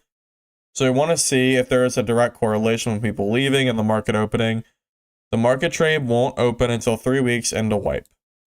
So, just an FYI, just so everybody knows, Barbarian and Fighter are getting buffs and additional like perks and skills. And they're removing True Fizz and stuff, which makes Barb and Fighter stronger. And Self-Found directly benefits Barb and Fighter in solos, because other classes need more gear. So anybody that is playing at the start of wipe should probably play Barb or Fighter. So there you go. Twitch drops January 30th, February 12th, and it will have exclusive cosmetics. This season, the Twitch drops will also be related to the new workshop feature opening. So, if you care about that, here you go. There was an image for a workshop. What is that for? I don't know anything about that. We have our version of hideouts that will be like Arc Raiders. Dude, they have mentioned Arc Raiders twice now at least. That 100%. SDF is sitting there like on the player count page of Arc Raiders going, well, I want my game to have 100,000 players. He's like, how can I make my game like Arc Raiders? That is probably exactly what he's doing. We've now seen this multiple times. Just saying. Oh, and Barbarian is stronger also because they're nerfing range kiting, which makes Barb better. Hi Zell. Welcome.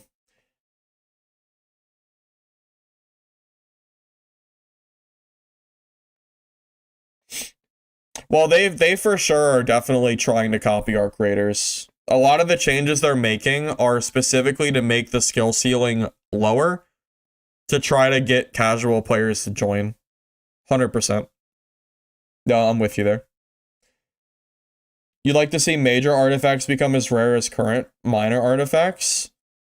I feel like minor artifacts, even so, are like pretty rare, so I wouldn't mind seeing a significant boost in those. What do you get yourself into? What do you mean? We're just talking about the new update. Also, tomorrow is Midnight Walkers too.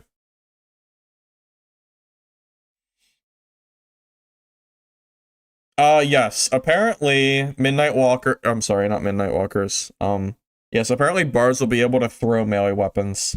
And according to SDF, he is adding Barbarian throwing weapons to be like a MOBA.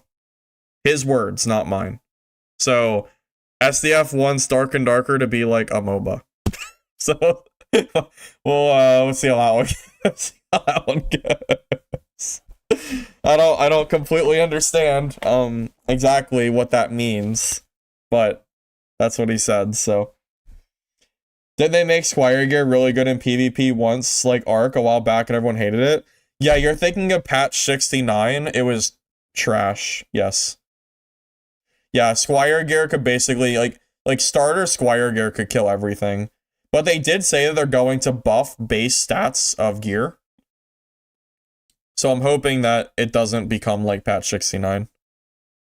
If you got thrown a Bardiche, you're quitting. I mean, that's probably what's gonna happen.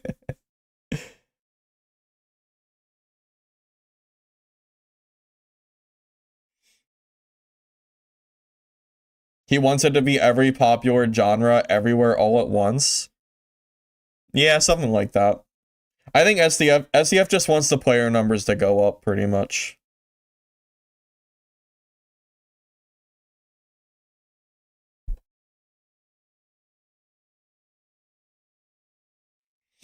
Yeah, PDR doesn't scale like it used to. Only the OGs will remember when I used to build like 75, 85% PDR. And I would just sit there and fight barbarians and take 0 damage. It was so funny. Yeah, those days are probably gone forever because SDF wants the gear to not matter very much anymore. Or at least not as much as it does right now. That's true. If the game is fun, people will play it. That is very true. Let's see. Workshop will open after SSF ends, or after wipe. We promise that we'll actually release and not just have work in progress for a while. Yeah, there's a lot of things that Iron Mace has said would be released and then it just never came out.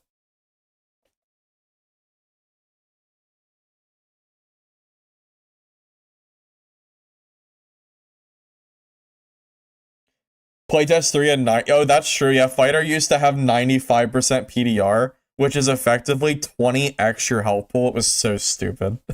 It was so silly. What's gonna happen with Faustian Bargain? We want to take...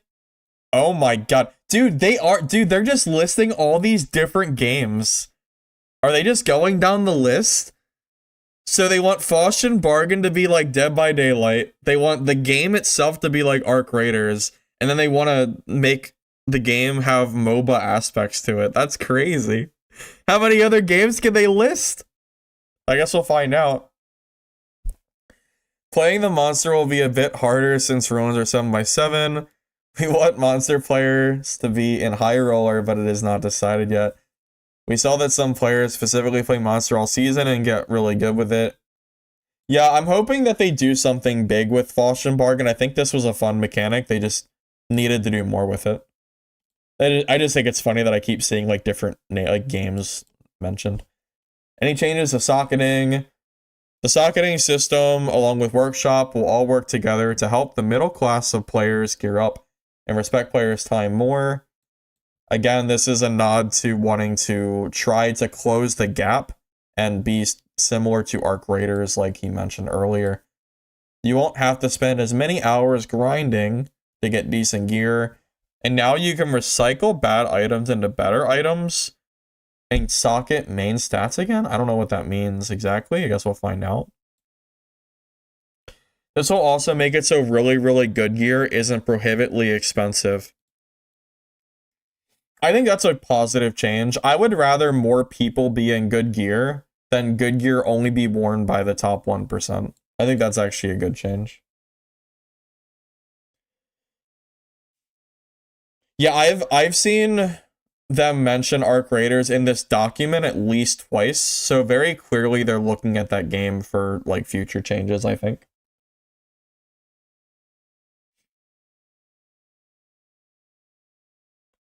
Socketing stats is back, true damage is gone. Yeah, true. Well, I think true damage is gone, but I think additional damage still exists. So I think you'll be able to still build like 10 additional unless they change that as well. Yes, the biggest change for gear in particular is the removal of True Fizz, True Magic, movement speed, all stats, and max HP. Those are 100% the biggest changes they could make. That's going to make Necklace of Peace probably Biss next to like the Frost Amulet and stuff.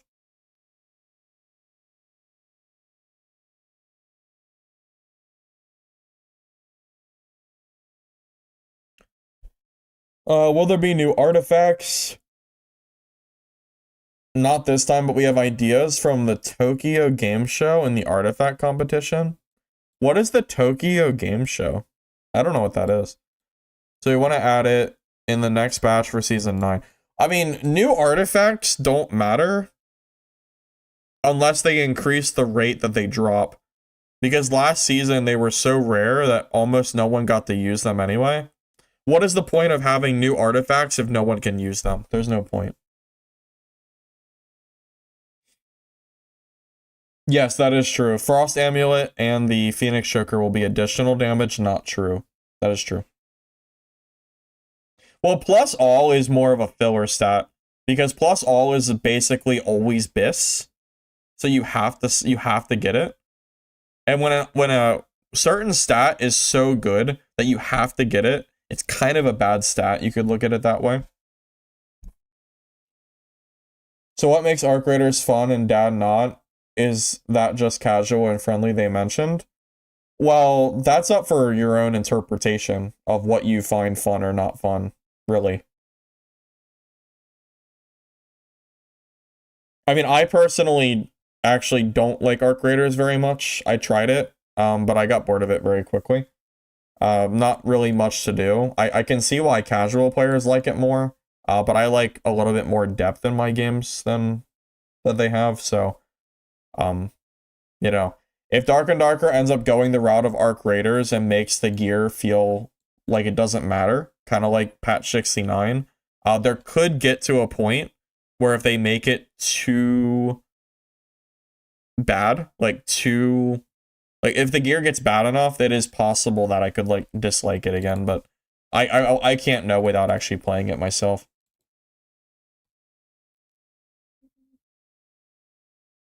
I think I put like 20 or 30 hours into Arc Raiders, and I kept thinking to myself, am I gonna stream this game? Let me keep playing it and see if I can like make it stick.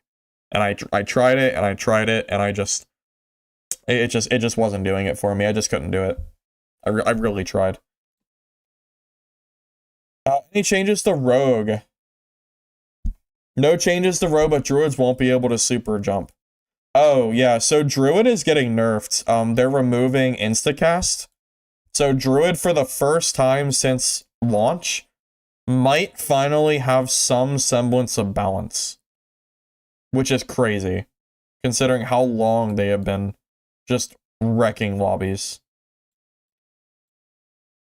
Which, that's actually a good change. All my homies hate Druid, so thank God. Now no one will use it. If the reason no one plays Druid is because you can't abuse broken mechanics, then the class shouldn't exist in the first place. And they need to balance it accordingly. That's not a bad thing. If the only reason Druid is good is because it can break the game, then they need to fix it. That actually gives Druid alternative ways to play the game and not just be obnoxious. Maybe you'll actually see healing Druids in trios. Could happen. Any quality of life changes, especially involving the auto sort function? Oh, I would love an auto sort function for the stash. I love that. The quiver is half-ass. Okay. Alright, well, I guess don't be happy about the quiver, I guess. And he hates doing that because of the spaghetti code, but it's important we get you guys features and quality of life. That's crazy. So Dark and Darker has such spaghetti coding that they can't even implement a quiver properly. That is insane.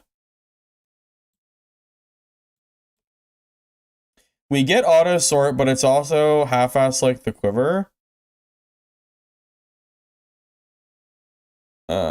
Okay. So I guess TLDR, quiver, and auto sort may be coming, but their coding sucks, so I don't know if they can do it or not. Something like that. That's what it sounds like. How is player retention and the team's view on new players? We want to onboard players into Ruins and make that map a bit larger and more interactive. We are organically gaining thousands of new players without any advertising, but we often see them leave the first time they hit PvP. So we want to get people to play Ruins 7x7 more often to create a baseline. We want to make it so we don't lose the new players first and foremost. Yeah, I mean, not much I can really say on that.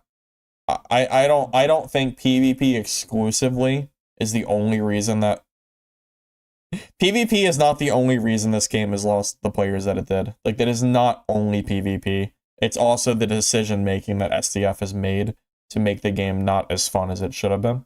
But I don't know if he'll ever actually admit that or not. Oh.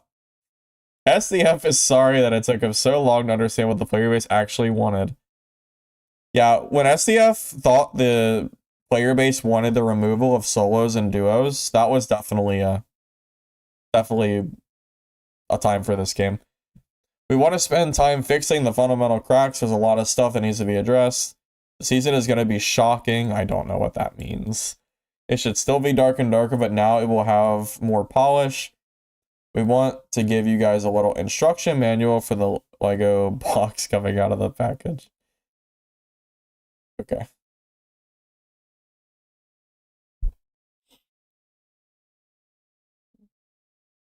Well, have you guys actually looked at the store page for Dad?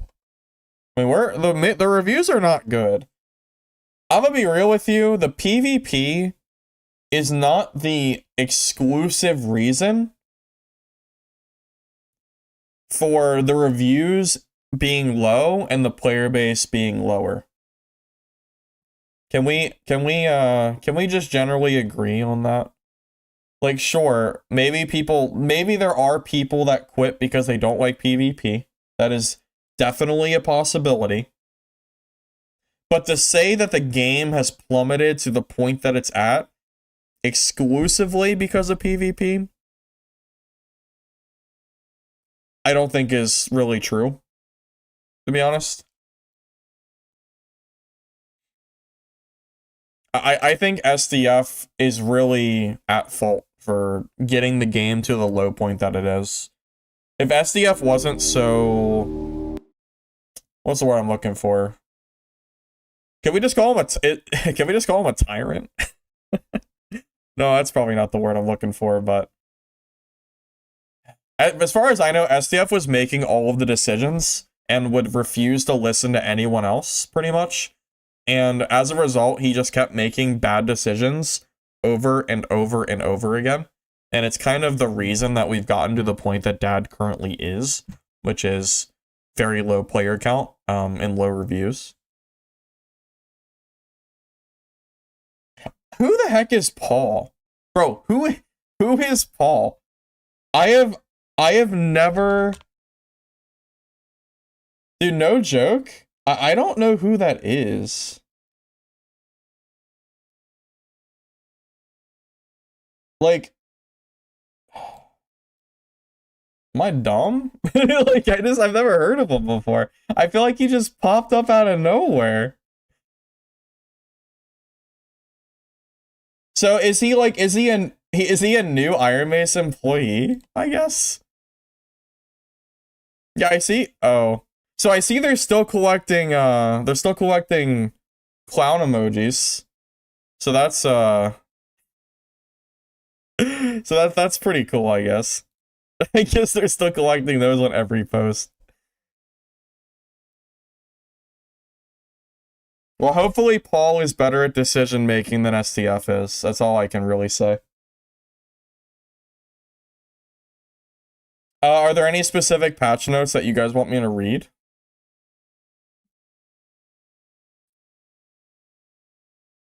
Because as far as I know, most of the changes that are coming are not in official notes. It's not going to be released till probably tomorrow.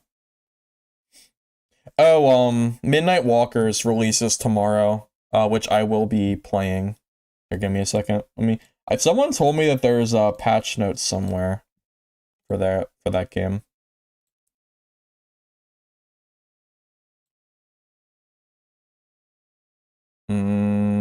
Well, if there is patch notes, I don't know where the hell they are.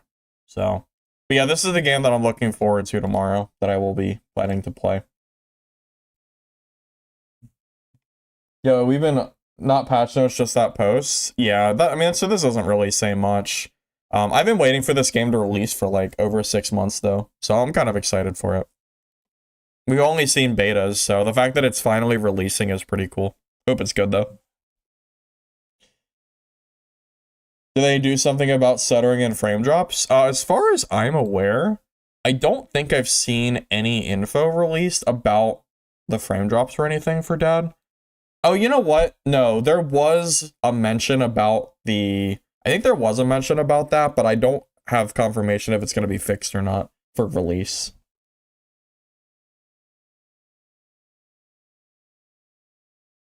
They give a price for DLC? I was told that Midnight Walkers is going to cost 20 bucks. I don't really know. Yeah, well, the game's going to be 20. I guess they're going to have DLC for 15. So I guess that's what even, like, what's the difference? Skins, storage. So really, it's not much. Honestly, this is probably just their way to make a little bit more money on release. I'm like a little bit I don't really agree with giving stash slots for a support pack. I kind of feel like it should be a cosmetic only. I gave although Dark and Darker, I also kind of gave them shit because it wasn't just like a one-time DLC buy, it was a monthly or a whatever. Like it was like a seasonal purchase for the stash slot at first, which I thought was really stupid. I'm not really sure how I feel about like the stash slot being here. It's not that big of a deal. But you know, just money for some cosmetics. That's cool. You know, whatever. Wait, where do you see 200 bucks? Midnight Walkers is gonna cost 20. I don't know where you saw 200.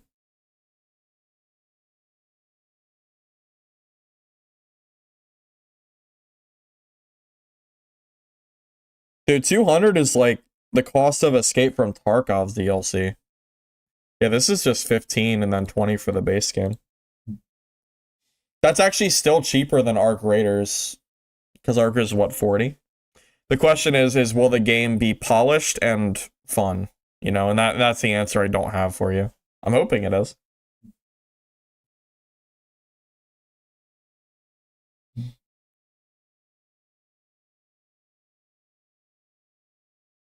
Hey, Akarin. Yeah. So my plan for the next few days, because I'm not going to be on stream too much today, but starting tomorrow, whenever Midnight Walkers releases, and then in the coming days, my plan is to start streaming more. We'll play Midnight Walkers launch. Maybe we'll hop and see what Dark and Darker is doing with their updates, and then we'll kind of go from there. After that, we'll have to wait until March for the next game, as far as I'm aware. So yeah, really it's just waiting for those games to come out. But yeah, it's tomorrow, so it's pretty soon. I'm not too worried about it. Misunderstood? Yeah, $200 for a new game like that would be absolutely ridiculous. Here, also, I'm gonna give you guys a link for this as well if you want it. This is the document that SoBad created, and that's what I used for today's stream, so you're welcome to view that for yourself if you missed any of the information that I gave. I think that's basically everything that I wanted to go over. Is there any questions or anything that I missed that you want me to go over for the new season? Just leave comments if you have them. I'll be right back, and then I'll read through those before I go.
Is the price of Mistfall unknown? As far as I'm aware, Mistfall has not had an official price release.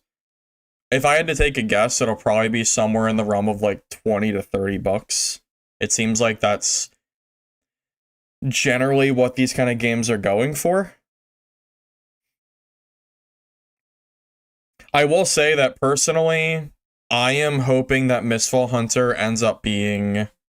Well, I could check their community tab real quick and see if they posted anything. I'm not sure if they did though.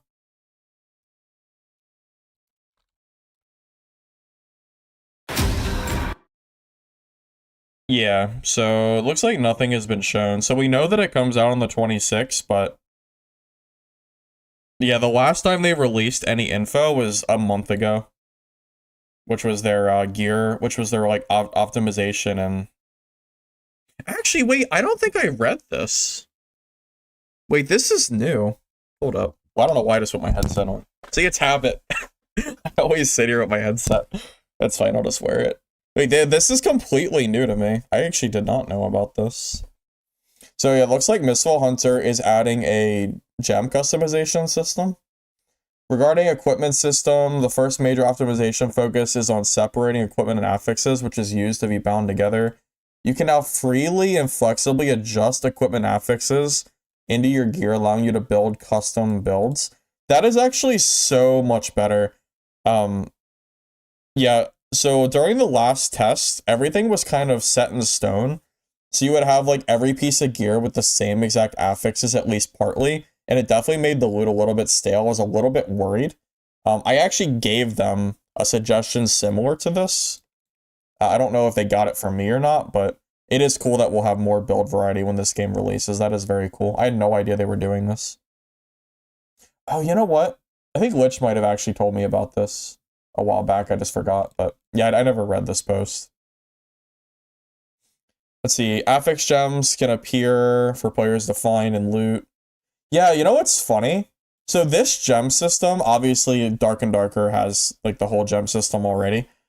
This gem system was actually in Dungeonborn first.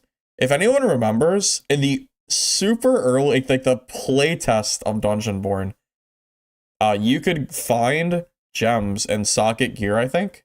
Or at least I know you could find those gems, and they removed them before release. So it was funny, Dungeonborn had it and then never made it into the official game release. Then Dark and Darker added it, and now I guess they're doing it too. I think it's a good thing though. I don't, at this point, you know, I think you just copy what works. It looks like it'll be different than their system though. I'll have to kind of play with it when the game does release. I hope they do another playtest soon. I would love to like take a look at all this before they release the servers. Let's see, they're also working on in-game forging. Our optimization direction this time aims to repurpose the forge. From now on, forging will no longer consume guild and blood. Instead, equipment can be forged by setting materials and time, IRL time. Oh, that's interesting. Okay. This means the forge continues working even when you're offline. This, ooh, I don't know if I like that or not. Ooh, I don't know. I don't know if I like that. I usually am not a fan of requiring real life time for crafting stuff like that. Because I kind of feel like, I don't know. I don't want to be like, I usually don't like stuff like this in games because it feels very mobile-like. Does anybody else feel like that? That you shouldn't have IRL, like, real-life time spent for crafting stuff? I'm a little bit hesitant on that. I mean, I'll wait and see what it looks like, but I'm a little bit worried seeing systems like that. This means the forge continues to work when you're offline. This change aims to satisfy hardcore player progression through extended forging. This to avoid situation from last test where the forging system led to major dysfunctions in equipment trade market. I don't exactly know what that means. Additionally, the forging system, output level, time consumption, other settings will be better fleshed out and will be affected by camp building levels. Okay, so if they make the time relatively short, like with camp levels, then I won't feel too bad about it. But I really hope they don't have the forge and it's like you want to craft one weapon and it takes 24 hours to do it. Because I personally am very, very against long periods of time, you know, in order to like do crafting stuff. Because again, that makes it feel kind of like a mobile game. Actually, Legacy has a system like that, and I couldn't stand it. Legacy used to have stuff instant craft, and they changed it to be time-based, and it was terrible. I hated it. So, I really, really hope the system does not feel bad. because I'm not afraid to admit that I don't usually like those systems. We've also made the Spirit Blacksmith the NPC for forging and giving him more options, including the ability to socket and unsocket affixes. Oh, you can unsocket? See, I like that. That's something I kind of wish you could do in Dark and Darker.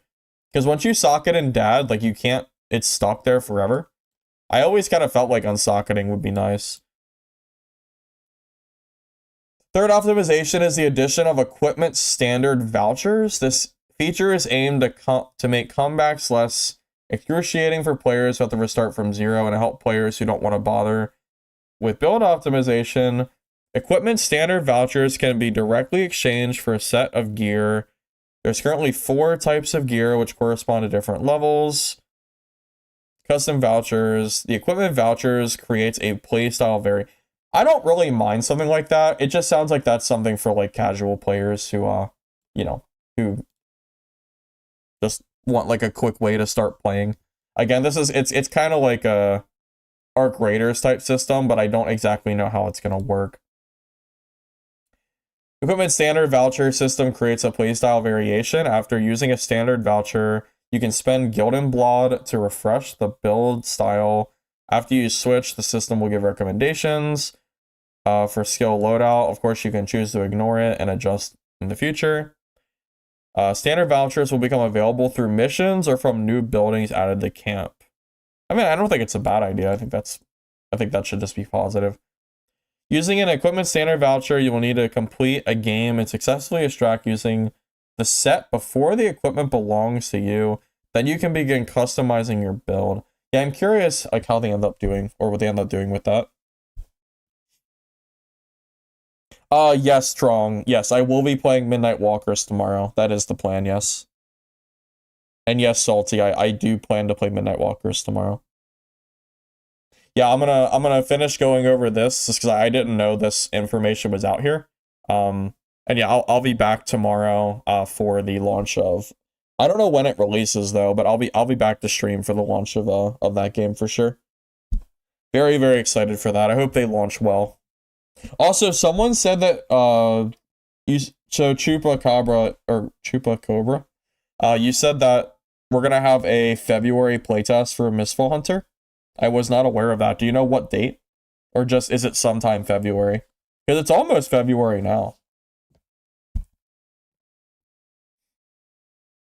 Well, Grobs, you know that I don't like doing quests, but you're gonna have to do them. Because apparently the Goblin Merchant in Dark and Darker, you're gonna have to pay to... Or not pay, sorry. You're gonna have to do the quest to unlock the quest retrieval system. So yeah, you're kind of gonna have to do quests there. You don't have much choice.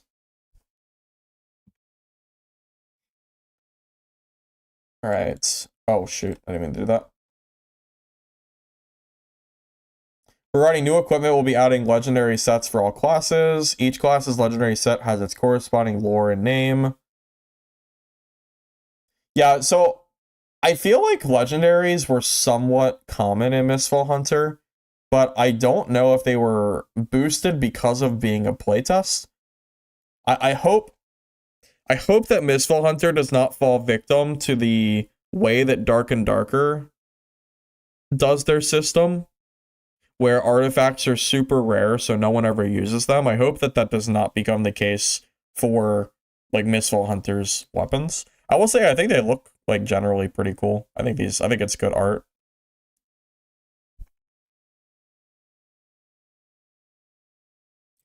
We also have higher tier equipment in development. These pieces not only possess powerful abilities, but also strongly connected to the boss.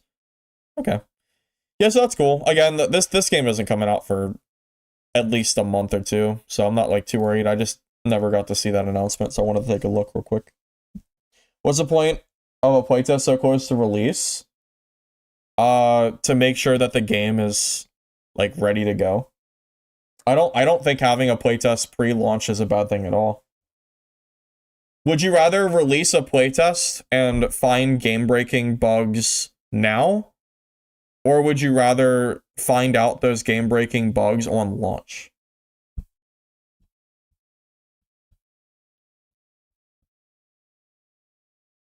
Imagine, if you will, if Midnight Walkers had released during the last playtest where the game was infested with cheaters. The game would probably have been dead on arrival, and we would have just had to move on, you know? I think personally that having playtests is just generally a good thing for these games. Era, I'm gonna be playing Midnight Walkers starting tomorrow. They're finally releasing their game, not in a playtest form. They're finally releasing, so we'll be playing that here tomorrow whenever that comes out for the server. Very excited to give that a try. I hope it's good. If it's not, then, well, tough luck, I guess. But I hope so. I got you? Yeah. I was gonna say, I'm sure that you would agree with that. Also, I would totally be willing to pay gold in Dark and Darker to skip quests. I would totally be willing to just pay for it. You know, Mistfall Hunter, you can technically pay gold to skip quests, because all the quest items you can buy off the market. So you can technically buy progress, which is kind of nice for people like me that are lazy. But that might, you know, you might have a different opinion of whether you should be able to do something like that or not. I personally think it's nice, but yeah, I'm trying to think, are there any other extraction games that you guys are aware of that are coming out besides Midnight Walkers, Hunger, and Mistfall Hunter? Those are the three big ones that I'm aware of, at least the big ones. Are there any other launches? I'm trying to think. I know, well, Sword Eye is a very small game. I'm worried that Sword Eye is going to be too hard for the casual player, and that game's never going to take off, but I did enjoy playing it for a little while. What else do we have? Shadows of Chroma Tower and Expedition in the Darkness, but those are both PvE games, so I don't know if I would quite count those. I think that's pretty much it. As far as I'm aware, I think that's pretty much everything in terms of extraction games coming. Yeah, as far as I know. Ad Mortem? Is that an that's not an extraction game, is it?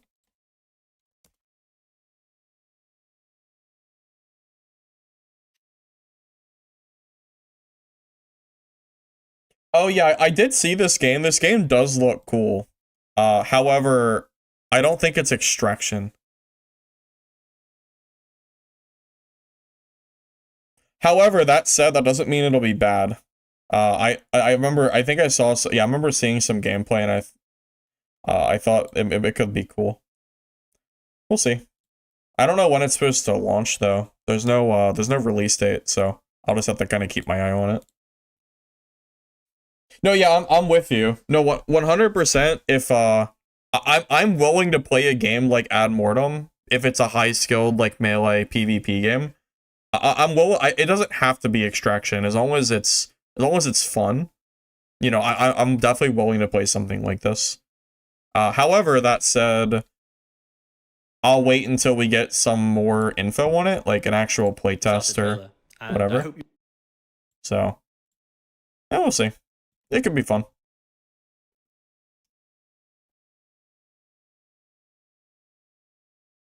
Oh, is the first alpha in June? Okay. Well, that's kind of far in the future. That's like, what, 5 months, 4 months away? Yeah, by then, we'll probably already have a few other games releasing, but I'll probably still take a look at this game.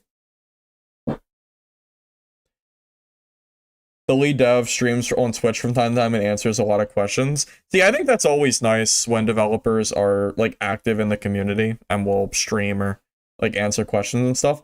Do you know what game I thought about the other day? I don't know the name of it. Does anybody remember back when Dark and Darker was still in, like, play testing? There was a Viking game. It was going to be like a trio PvP extraction game where you were going to be Vikings. And I remember sitting in a live stream watching like what the game was supposed to be, and I don't think it ever released because this was years ago. I think it got abandoned. I wish I remember the name of it, but I'm fairly positive that that game got scrapped. because they were developing their game at the time when it was uncertain whether Dark and Darker was coming back or not. So I was looking for like any possible extraction game that I could maybe play, you know, just to kind of occupy my time. And that was one of them. But I doubt anyone even knows like what game I'm talking about at this point. That was so long ago. And I'm sure only like a few select people were doing it. What were you doing?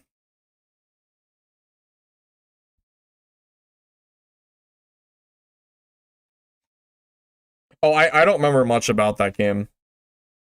Yeah, no, this was like a was uncertain about Dark and Darker era, where it was just like some random game that like developers were making, but again, I think it got scrapped. You'd think Dark and Darker survived. Well, who knows? Maybe the next update coming out on the 29th will be the big one that saves the game. Nine Realms? You know, that actually sounds kind of familiar.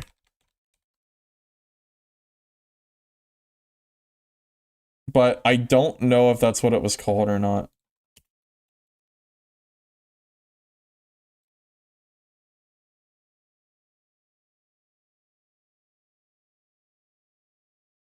Wait, oh my god, wait, is this it? No, it's different than what I saw.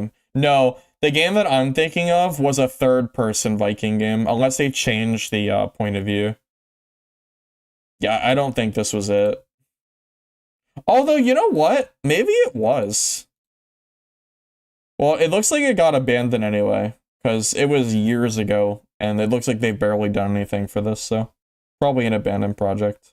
So not too worried about it. Maybe. So yeah, the answer is I don't know. Maybe. No, Ad Mortem, no, Ad Mortem's still going, from my understanding. Apparently the alpha's gonna be in June. So Midnight Walkers tomorrow. Dark and Darker update is the 29th. What I play will depend on how good Midnight Walkers is. And then we'll kind of go from there. Mistfall is in March. Mistfall beta is in February, or the playtest. Hunger is sometime in the next few months, and then Ab Mortem is June. So that's kind of like the general timeline of what I plan to do as far as when I stream goes.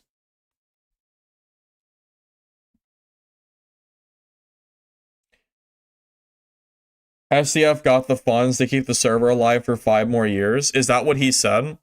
Did he say that he could fund Dark and Darker for 5 years with no money? Do I think Midnight Walkers will be DOA? It is impossible for me to actually answer that question of whether I think Midnight Walkers will be DOA or not. Specifically because the last playtest was so long ago, and there were issues I had with it, and I don't know if those issues were fixed.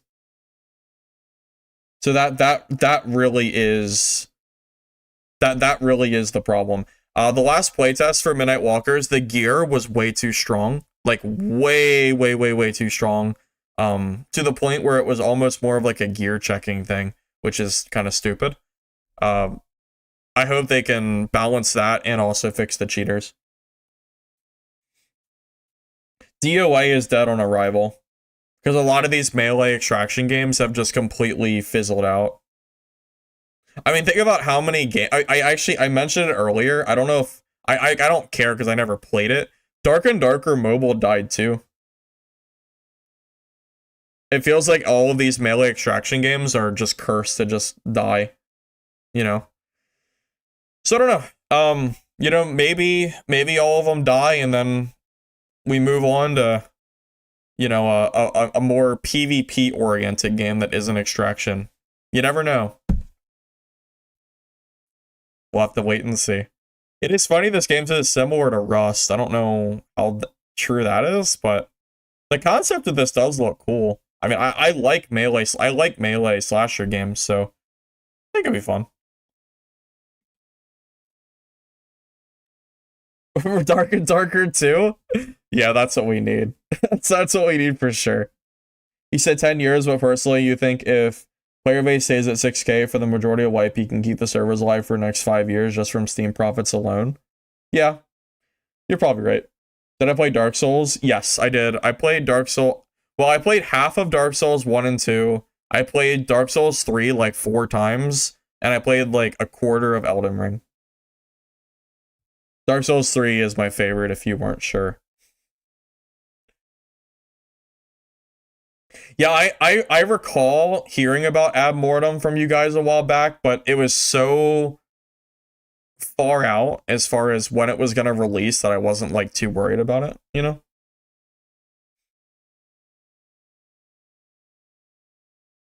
Well, Groves, at this point, I'm going to be busy with Midnight Walkers and probably the Dark and Darker launch because, you know, I do kind of want to see the Goblin Caves, you know, second level, second layer. Thought the Culling is my favorite. Well, the Culling was one of my favorite games, but that game died. The Culling is probably always going to be a personal favorite of mine, knowing that the developers ruined it. I would rather the Culling come back than all of the extraction games that have died that I've played. No cap.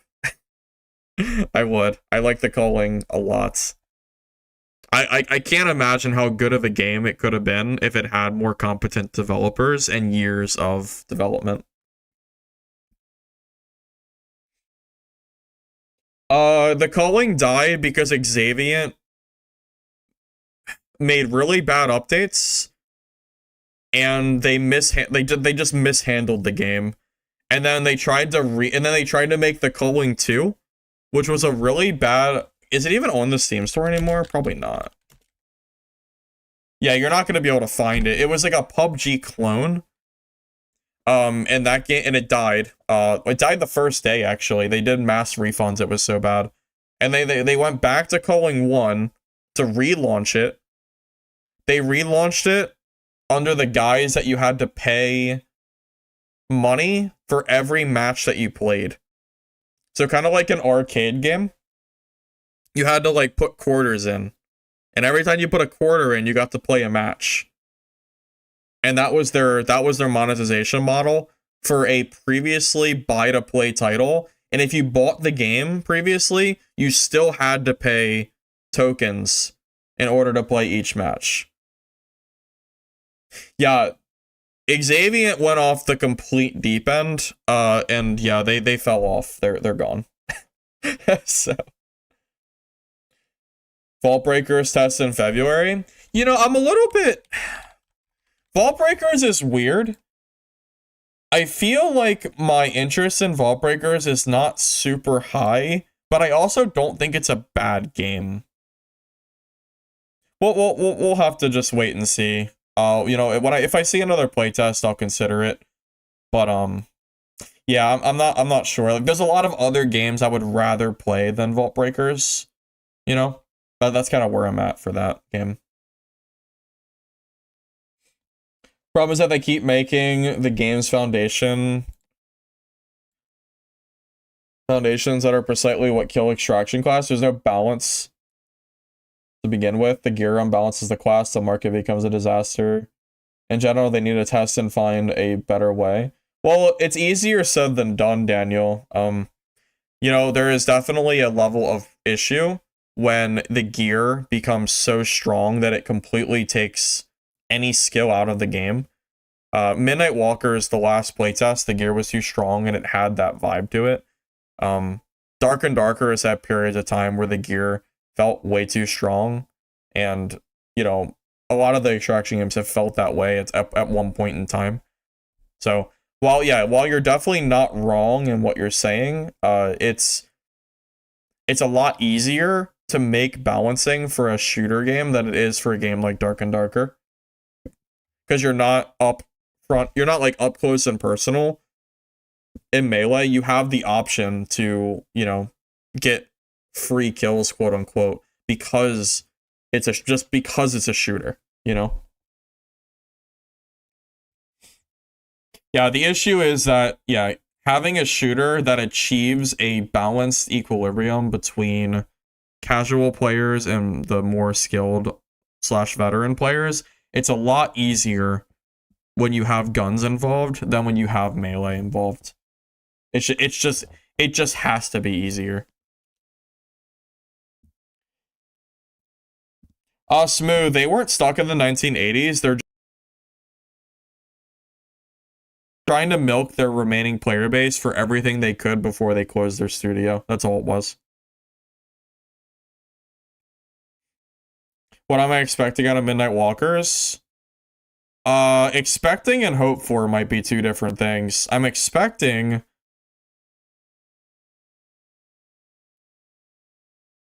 additional floors, at least one big boss, because I don't think a boss existed. Maybe one floor has its boss. New zombie types, maybe new weapons. You know, quality of life improvements throughout the menu. Stuff like that is stuff that I would expect to see.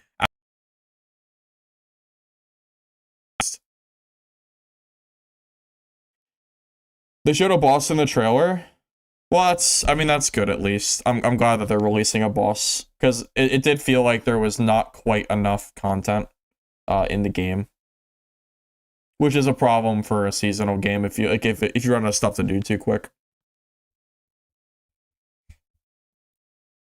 Well, I'm with you too, Serum. I personally am more of a fan of melee combat versus first-person, third-person shooter games. It's part of why I don't like Arc Raiders too much. I think the combat is significantly more entertaining from that perspective of, you know, actually going up and having what feels like a duel versus just kind of getting shot from, you know, 50 feet away. And I'm like, well, it doesn't feel like there's a lot of like interaction to it. I find melee a lot more enjoyable.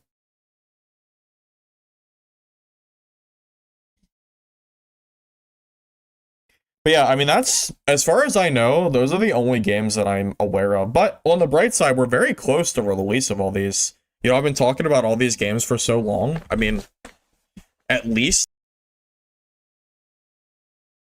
I've been talking about all these, and they were supposed to release in December, or at least by the end of the year, and they all got delayed, every single one of them. So here we are, you know, months down the road.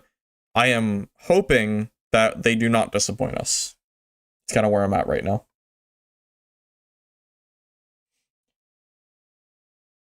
Well, Arc Raiders gear doesn't matter too much, and also, for whatever reason, people don't really shoot each other. Yeah, Arc Raiders is really weird in that way. And the gear and the loot and gear doesn't really feel very impactful at all. I mean, I just ran it when I did play it, I just ran around with a Stitcher and a Pharaoh. Well, Goblin Caves level 2 is definitely cool. I hope it's not overtuned for solos. Like, I hope it has a fair balance of being fun, but also not being ridiculously difficult for, like, what loot is there, you know? Like, I hope if it's hard, that the loot is good. Because if the loot sucks, and then the place is annoying to traverse, people will just stay in the top floor, which would be kind of unfun. So,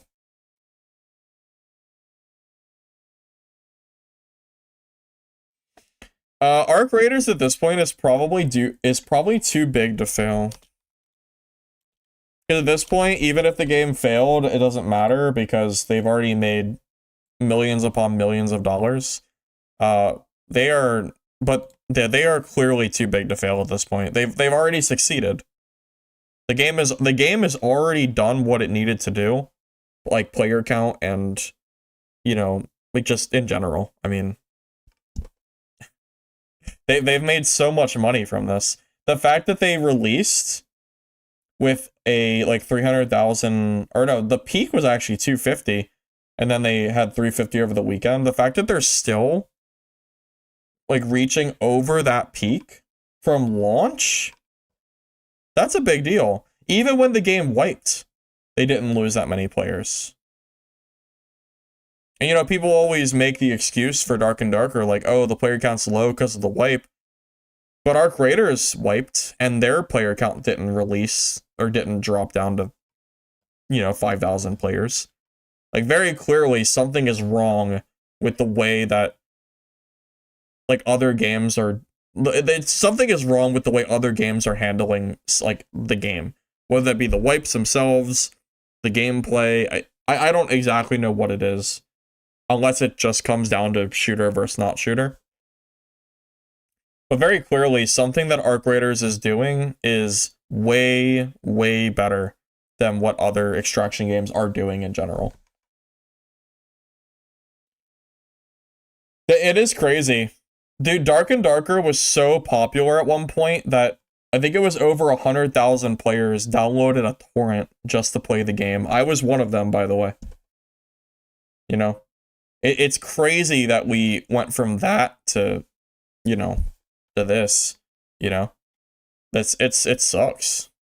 I would love Dad to be more popular, but with 2,000 players, like, it's not great, man. It's really not great.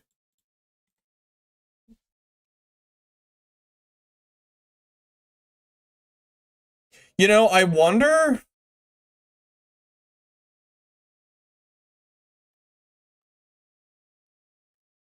See, I don't know if Dark and Darker can work without wipes. Because, Arc Raiders has optional wipes. But the gear doesn't really matter in Arc Raiders too much.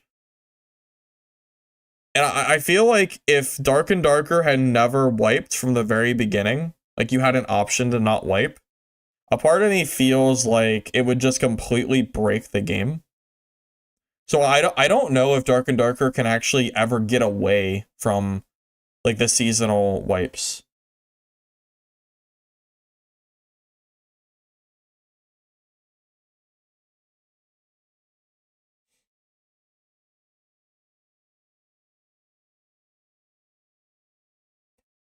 Yeah, that's what Dad needs. Open world traversal with a horse and cart. Of course.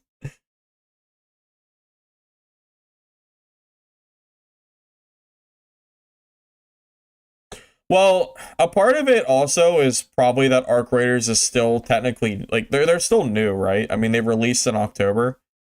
So that's obviously a lot less time than Dad is. But also, Arc Raider PvE is way easier than Dad PvE.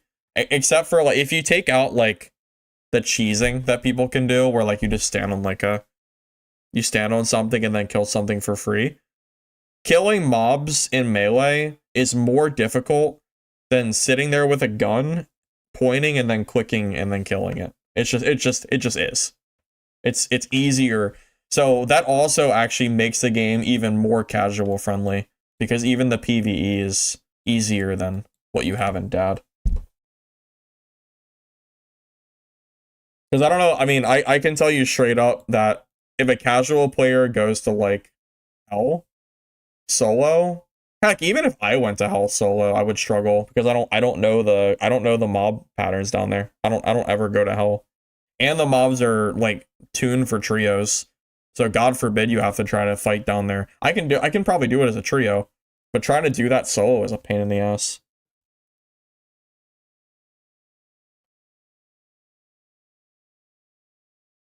Remove quests for white gear. I don't think Dark and Darker will ever remove quests, but I will tell you, I don't like doing quests every season.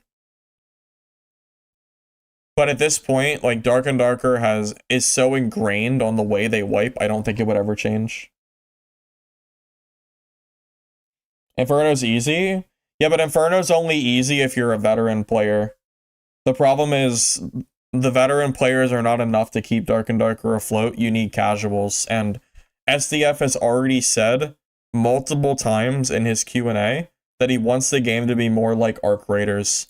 If he wants the game to be more like Arc Raiders, then you need to make the game easier, even if you don't want it to be easier.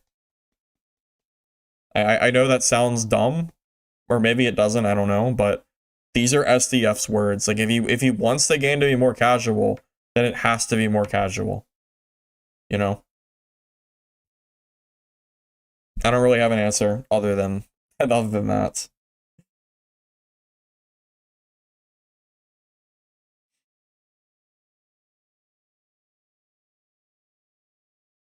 Do I have any news on Mistfall? Yeah, I actually, you must have just, maybe you just joined. I went over a little excerpt from Mistfall Hunter. If you go to the Steam's store page, the game is getting some updates like gem socketing for gear. Gear is going to be completely customizable, so it's not going to be just set gear stats, which is nice, so there'll be more variety. And they're going to add like some other stuff too. The next playtest is supposed to be February, and then we're supposed to have the game launch in March. Yeah, I'll be honest, I am more excited for Mistfall Hunter than I am for Midnight Walkers. However, I am hoping that Midnight Walkers does well because I thought the game was still fun. We don't have a zombie extraction game yet. As far as I'm aware, there's no others that quite fit that genre. So, you know, I hope it ends up being good. Well, people didn't really like patch 69. Patch 69 made all gear completely irrelevant, and then you just ran around with Squire, Barb, and two-shot everybody. There has to be a fine line between patch 69 and making the game more balanced. But there is a little bit of worry, because if SDF is trying to copy Arc Raiders 1-for-1, it's not going to work because it's not a shooter. And you cannot balance the game like a shooter when it's not a shooter. It's not going to work.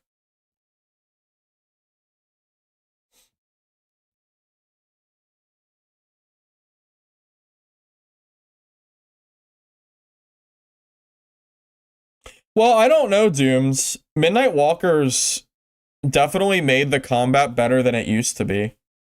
Don't forget, one of their earlier playtests for Midnight Walkers, the zombies didn't even react to your hits. You would hit a zombie with like a sledgehammer and they would just not react to it at all. Now there's there's some stumble and some feedback from the zombies when you hit them. So I'm hoping they continue to improve and work on that system and make the combat more engaging.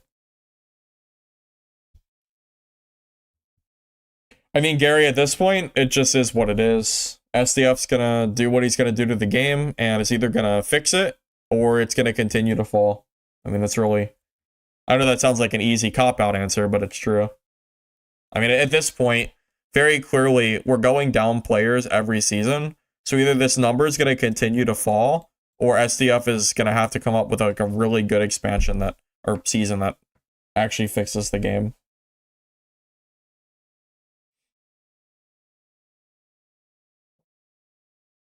You just don't think it's enough? Well, yeah, I'm a little bit torn as well, Terrell. I don't know if Midnight Walkers is going to have the standing power or not to last outside of launch. I hope it does, but we're really not going to know until it releases.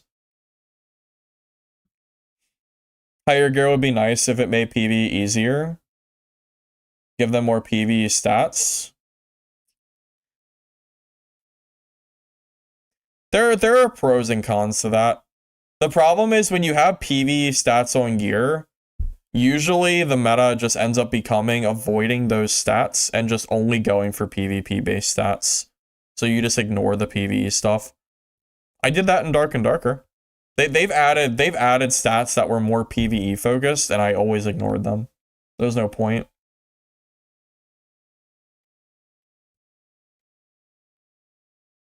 But it's not necessarily a bad idea to have PvE stats. If you're gonna have PvE stats, they have to be significant. Because what would you rather have? 5% extra damage to PvE or 2% extra damage to players? I would take the 2% damage to players any day, because it's more likely I die to a player than a mob, right? Because at a certain point, the mobs are not hard. What's hard is the other players in the dungeon with you. So with that said, if you're going to add PvE stats, they have to be significant enough that you actually gain a competitive edge on other players who are not using that gear. And it's hard to balance because you have to find a line where players are like actually willing to take it, you know?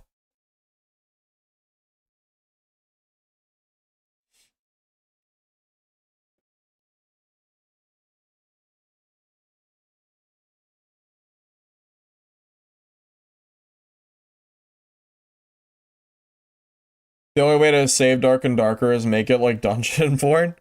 Well, you don't want it to be exactly like Dungeonborn. But you know what is funny is that certain aspects of Dungeonborn are being added into Dark and Darker, which is kind of funny. I mentioned earlier, maybe you weren't here. When I first started playing Dungeonborn, people told me that the fighter having a whirlwind ability was ridiculous and didn't have a place in an extraction game like that. And here we are, like a year or two later, and Dark and Darker is releasing a fighter, or I'm sorry, the Barbarian is going to have a whirlwind ability. And Barbarian is going to be able to throw their weapons, and according to SDF, just like a MOBA. So it is very funny to see features added to Dark and Darker that dad players were very much against for DB. Obviously, DB had its own set of issues that were different, but still, it's still kind of funny to think about. If I read the dev queue, they said luck was working fine. Yeah, that's not true. I feel like luck's never worked, to be honest with you.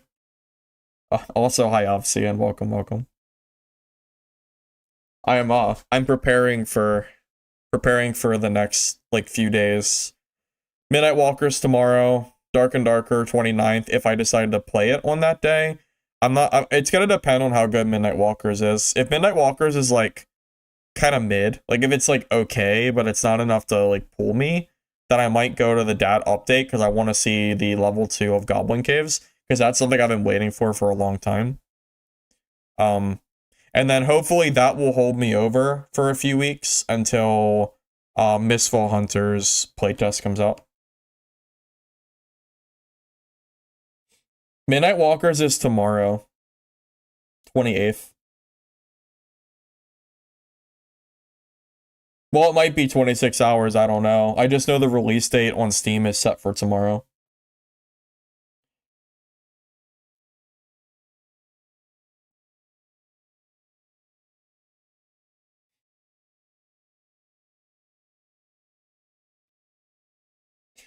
I don't think Dungeonborn it was quite as good as the nostalgia maybe makes it out to be, because I'm sure people are still like, wow, I wish Dungeonborn was still around.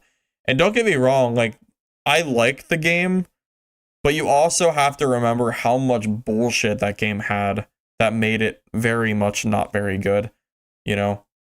Like, how long did it take them to fix Life on Hit, or people buying gold during Klothos Trial, and people, like, winning Klothos Trial just because they had, like, access to, like, legendaries that no one else could get, because they bought gold, by the way. Then you had, like, Cryo being broken, Priest, in the fairy ring there was so much broken stuff in that game. I think really I think the best chance of seeing another, like, Dungeonborn come back, it's probably gonna be Mistfall. But if Mistfall fails, then, oh, I guess that sucks to suck, because I don't think we're ever gonna get another game that has any similarity to DB than Mistfall.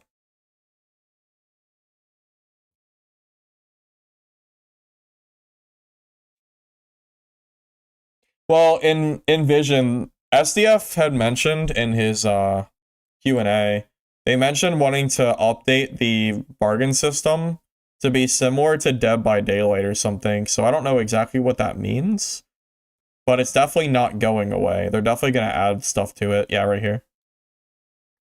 They want to take inspiration from Dead by Daylight, which I don't know exactly what that means, but yeah, they're going to have some kind of difference here.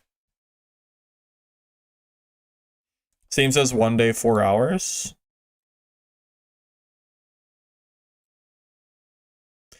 I don't know where you see the exact time. Oh, here it is. Oh, you're right. It is 1 day, 4 hours. So it comes out, oh, what, like 9 p.m., 8 p.m., 9 p.m. EST later tomorrow night? That's a pretty late, man, that's a late stream. All right, well, I guess it's later. I was hoping it was earlier in the day. Well, whatever. Is what it is.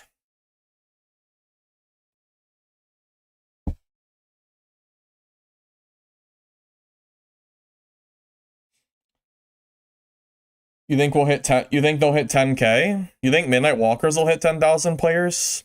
I don't know if it will. I think they're gonna hit like 5 to 8K, but if they hit over 10, then good for them.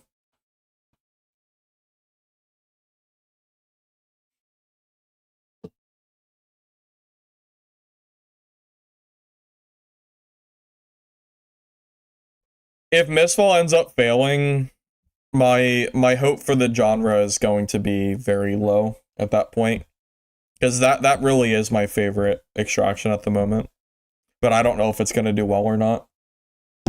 Very hard to say. I remember the last playtest, they had huge issues with huge issues with their camp system. Like the performance of the game just wasn't very good. I was able to fix it a little bit with my computer because of that one program I installed, so hopefully that like still works out for the game, but either way, like there was definitely still issues with it. Yeah, the referencing other games is definitely a little bit weird. But I think that's something all developers do, is look at other games for inspiration. Yeah, Envision, if you don't like, yeah, no, straight up, if you don't like the Boston bargain system, then I don't think it's going anywhere, or as I know. Yeah, I wish Mistfall Hunter was, I'm sorry, I wish Midnight Walkers was releasing earlier in the day, like 1 or 2 or something in the afternoon. That'd be a lot better.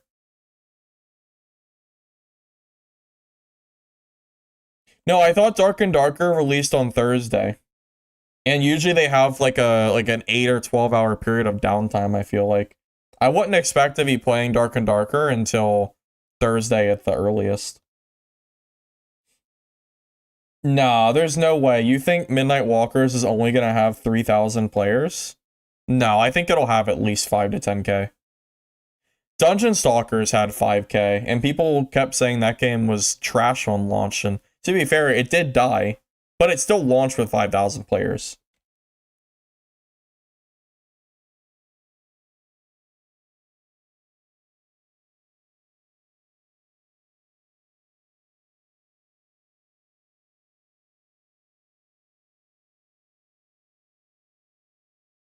Well, yeah, Hassan, DB had a lot of garbage issues with it. Remember, like Druid had the like complete wall hacks, custom with like the mini map marker. So people's streams got reported for cheating, and people actually got like temp banned, which was super funny. It was free. Dungeon Stalkers. Well, that's true, but Midnight Walkers is only $20, which is pretty cheap. So I don't particularly expect that price tag to deter too many people. Like, if someone wants to play the game, I don't think the $20 price tag will stop them. Well, didn't IGN release a... I don't know if it has, like, copyrighted music or not, so I wasn't, like, gonna play the video. Doesn't, let's see. Midnight Walkers trailer. IGN. Well, I will admit, I will openly admit the it only has 20,000 27,000 views, which I'll be honest is actually pretty small for a game trailer. So that's, yeah, that definitely is a little bit, that is pretty low. I'll agree with that. Heck, I think Dungeon Stalkers might have even had a video with like 1 million views, but I think it was like all promoted. Like, I think they paid for promotion for it.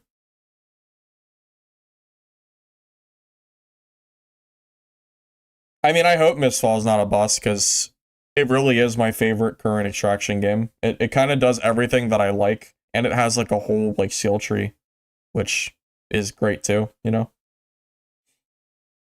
Someone earlier told me it was $20 confirmed, but I can't really confirm that 100%. That's just what I was told. I think being higher than $20 is a mistake, so I hope it's not higher than 20. Stalkers did some nice things. Did you see the models? Of course, it had 5K. Yeah, but the thing is, Dungeon Stalkers died very fast. Like, Dungeon Stalkers fell off a cliff. I mean, there's 50 players left. I mean, they've been sitting at 100 players or so for months at this point. Like, this is when they released. It was about here that the cheaters started going in the game. It was like, because the cheaters were around 3,000 players or so. And look, like, the moment the cheaters started going in the game, the cheaters drove like all the players away that were remaining, and then it just kind of like by the time they fixed it, I think it was around late August, and they were already down to under 1,000 players, and then it just kind of, you know, never recovered from there. The last 50 gooners left, yeah. Last 50 all.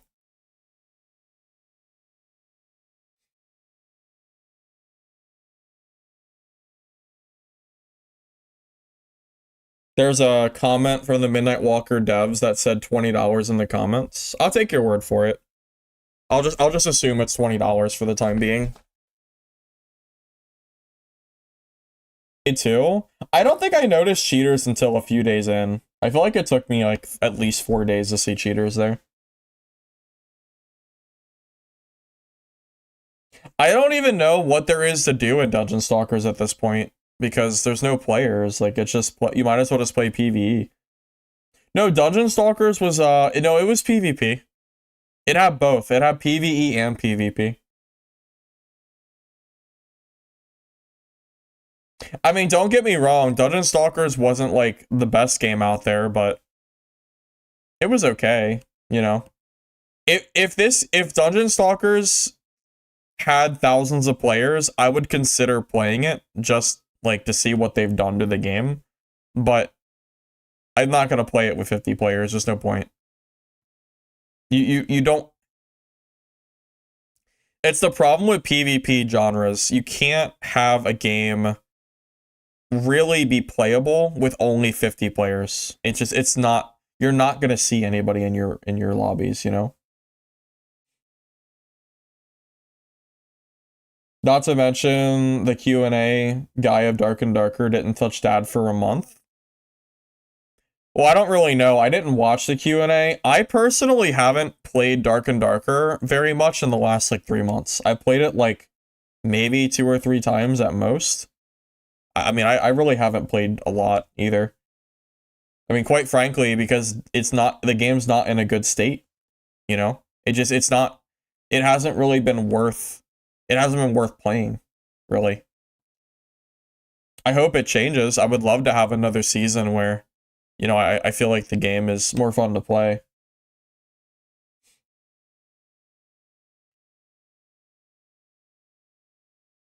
Yeah, I don't really watch One-Peg's content, so I can't, like, particularly say much on that end.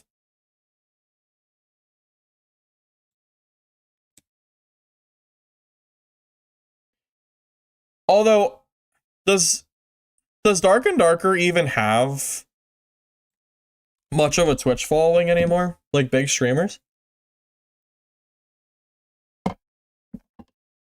Because as far as I'm aware, I don't think a lot of the big streamers still play it. Also, didn't Jay, can someone tell me if I'm wrong, didn't Jay, like, quit completely? Jay stopped, right? Like, Jay is just done. I think a lot of the, as far as I know, I think every time I see Jay, I think he's always playing, like, GTA or something. Dude, that's so crazy to me, man. How the times have changed, man, huh? How the times have freaking changed, boys. I mean, I almost feel like it's almost like I have nostalgia, not for Dark and Darker, but for the community that we used to have for Dark and Darker, you know? Anybody else feel like there was so many like key Dark and Darker like community members or streamers that just kind of vanished. Like Youthafro. I haven't heard from Youthafro in so long. And I used to like talk to him pretty actively, you know? But yeah, like I don't even know if he plays the game anymore. Yeah, I've heard, well, you know what's weird? The lore.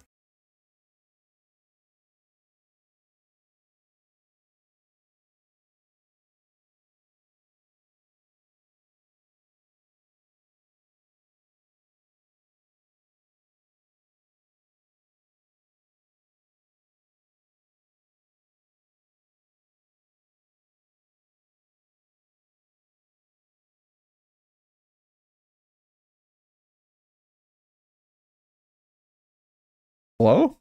Hello? Am I still muted? Am I still muted? Are we good? Hello?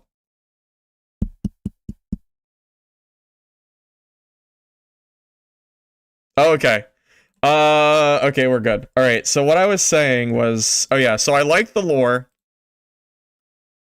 So this is not set in a bad light, but I did see, well, yeah, maybe, yeah, you know what? Now I think there's actually a cable that's been like, I replaced the cable. I don't really know. Maybe maybe there's a screw loose or something. I don't know.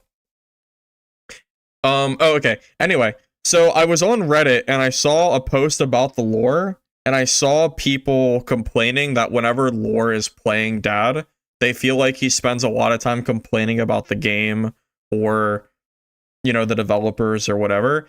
And I can't help but like sympathize with him, because I know what it's like to try to stream Dark and Darker during a game state where, quite frankly, the game is not in a good state. And it kind of sucked to see people like kind of shit talking lore over it. Well, it's true. I mean, you can say every dab player does, but I don't know. It just, like, I don't know. Just seeing that like kind of sucked a little bit, you know.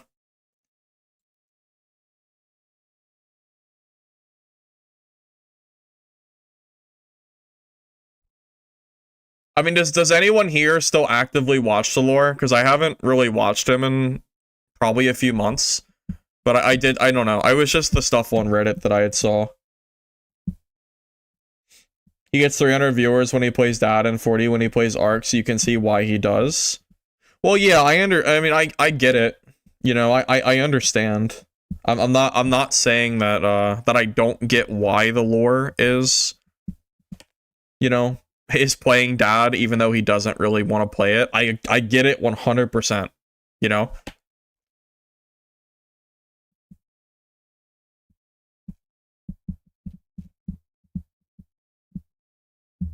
No, I don't like Ark either. Dude, Ark is so big. If you can if you can make it as an Arc Raider streamer and get popular, you could probably like you could get way bigger than you'd ever be able to get on any of these melee extraction games.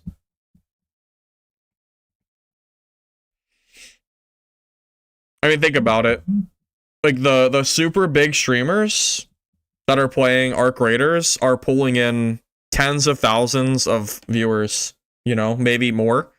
The big streamers on Dad, like the big ones, maybe you're pulling in like, well, not anymore, but you used to be pulling in maybe like, what, like 1,000 or two, right? Unless it was like a streamer from out of Dark and Darker genre that like came in that always has big viewer counts.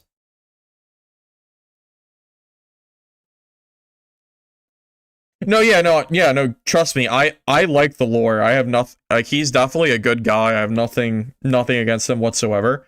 That's why I was saying it sucks when I see posts like that, like shit talking the lore for something that I completely understand, like the predicament he's in, because the lore has very successful dad streams. Like, I know he does, and at that point, it's almost at that point it's his livelihood, you know. So I know it's gotta suck for him to be like, well, shit, what do I do? Do I stream Dad even though I don't like it? or do I like you like what do you do? And that's a predicament that actually caused me to start playing variety games, you know?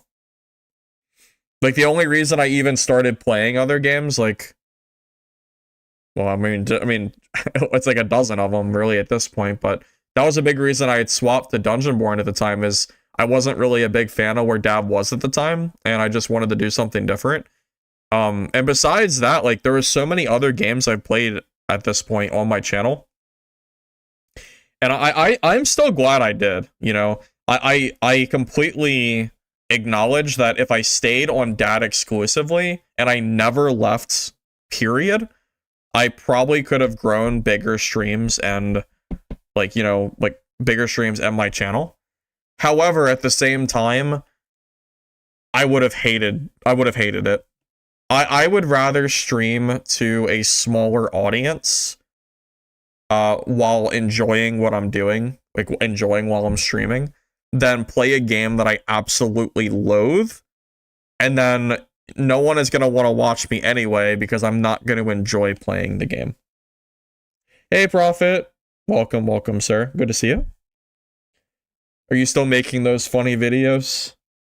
I haven't seen anything from I haven't seen it in a while, so I don't know if you do or not. No, it's super hard. Trust me. It just I know I'm not like the biggest streamer out there. I'm a pretty small streamer, right? That said, I can at least give you a perspective of what it is like to try to play a variety of games. It is very hard to do. You know, going from, you know, Dark and Darker to Dungeonborn to Legacy Steel and Sorcery, to Dungeon Stalkers, to all these other games that were in beta, like going from game to game to game to game to game, that is, it's hard to do that as a creator, because you have to have an audience that wants to watch your content for the content you're doing. You know, it just is what it is. Not everybody wants to watch. Wow, nice voice crack.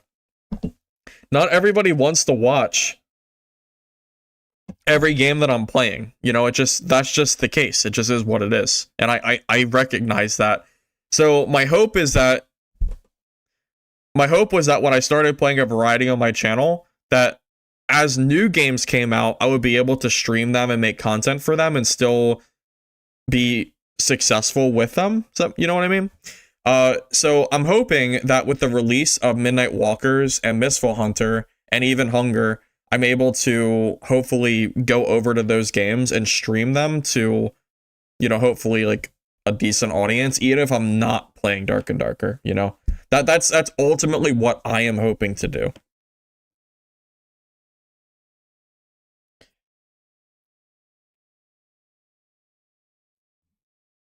I mean, don't get me wrong. I'm not saying that I wouldn't love to stream for a large crowd.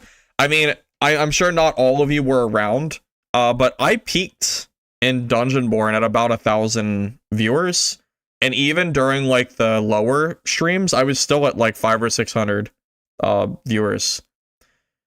So you know, I've been at the point where I had a lot of viewers from that game. However, there is not a game that is currently out that I like enough that is also popular enough for me to even reasonably ever get to that viewer count again. Like, reasonably speaking, I actually don't expect to ever see viewer counts like that again, unless Mistfall Hunter, like, explodes, and I can make good enough content that I can actually grow an audience similar to what I did in DB. Don't remember that? Yeah, it was, there was like a 2 or 3 week period on Dungeonborn that I actually had a very, very large audience, and my videos for that game were very good as well.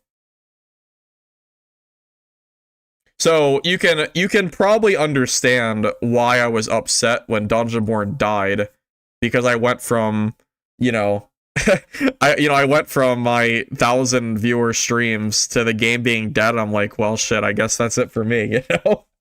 It definitely sucked. I definitely was not too happy about that. And also, I love the game. Like it's funny. Dungeonborn was a game that I was playing not because of the viewers, but because I actually liked the game, you know? So that's what I'm really hoping for, is that whether it be Dark and Darker having the most insane comeback I've ever seen, because I wouldn't mind going back to streaming Dark and Darker more. I really would. 100%. But we need more players. We need a better game. We need better updates. We need SDF to stop making stupid decisions that hurt the game and force all the big creators out of the scene. You know, there's a lot of things that needs to happen. And, you know, unless one of these games that I like playing explodes, just is what it is, you know?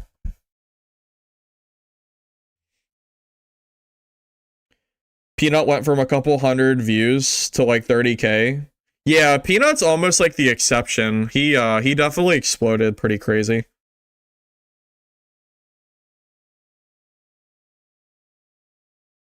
Well, yeah, I mean, you know, it's funny. I think people look at streaming like it's super easy to do, and I'll admit that I was in that crowd of people as well, like before I really started streaming. And I think there's like a point where it maybe gets easier, but for like 99% of streamers, it is a lot of it's not easy, you know? I mean, you got to think I'm sitting here in front of a microphone in front of what?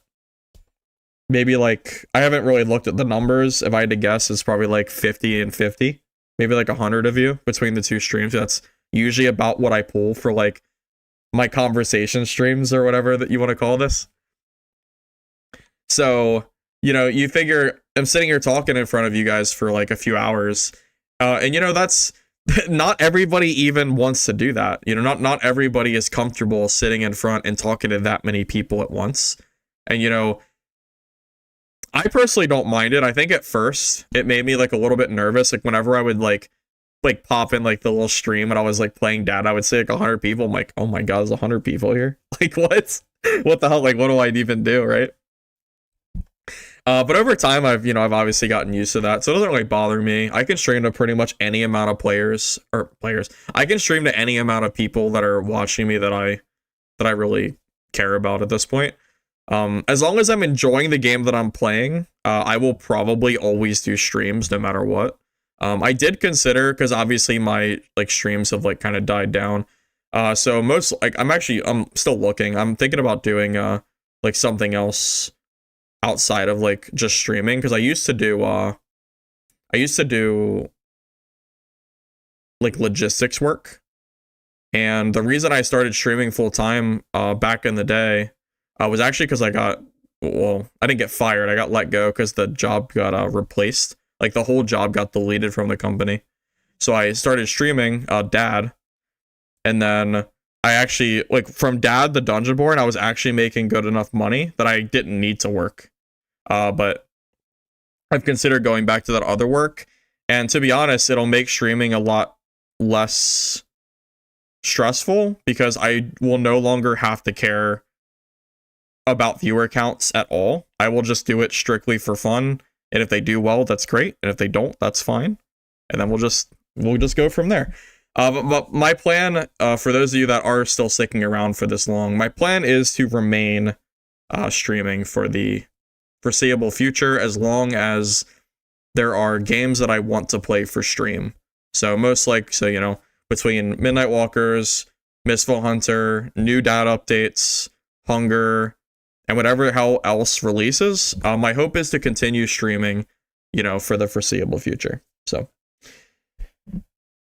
time to make my own game.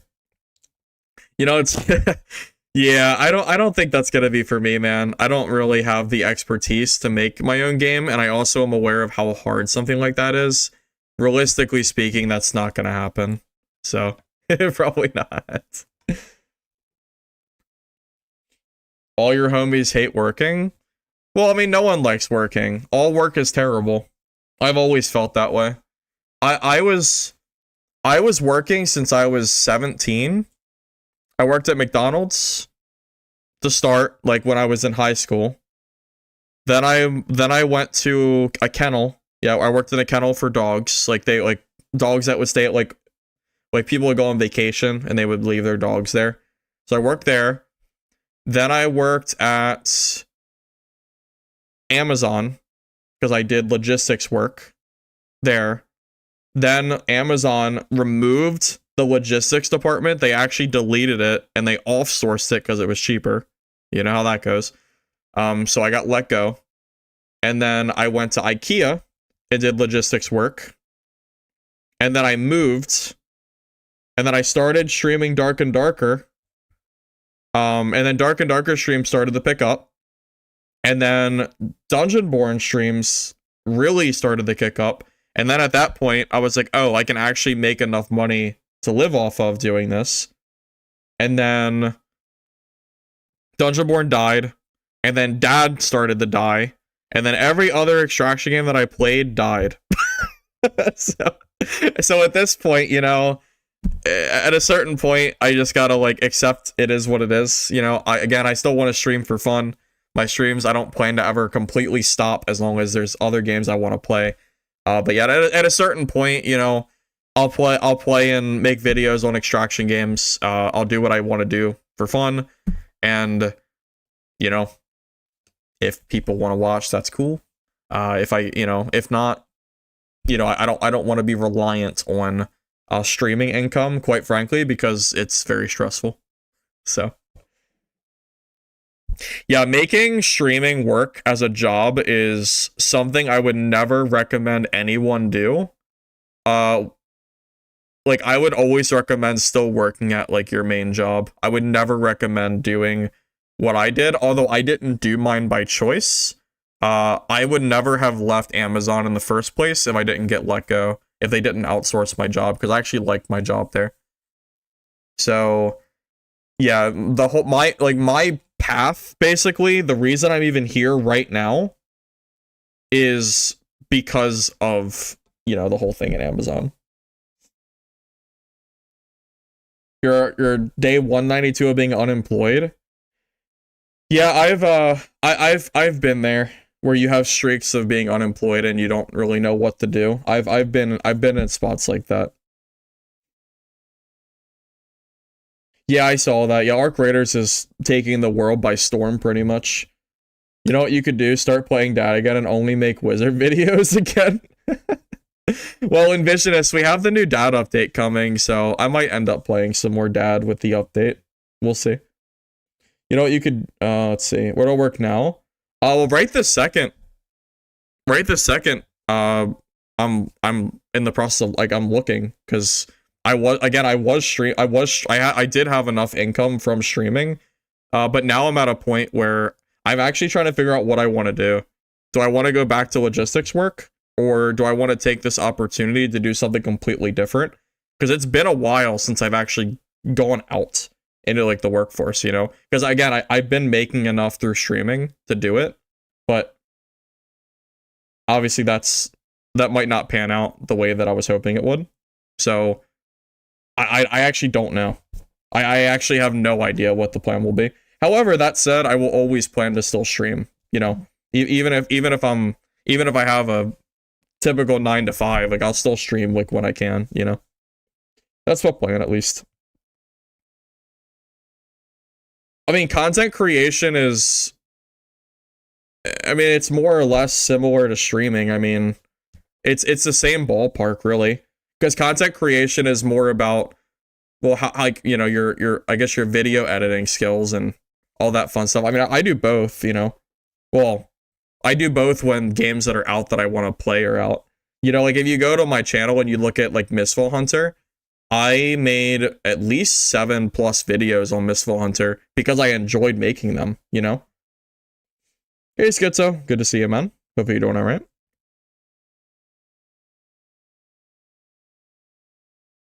Nah, you don't have to feel bad, Gibbler. Yeah, you don't have to feel bad for me. I mean, it's, you know, that's life, man. I mean, it's no different than being at a job you like and then getting let go. It's the same. It's really the same difference, you know? Thank you, Envision, for the sub. I do appreciate that. I'll add that to the change char.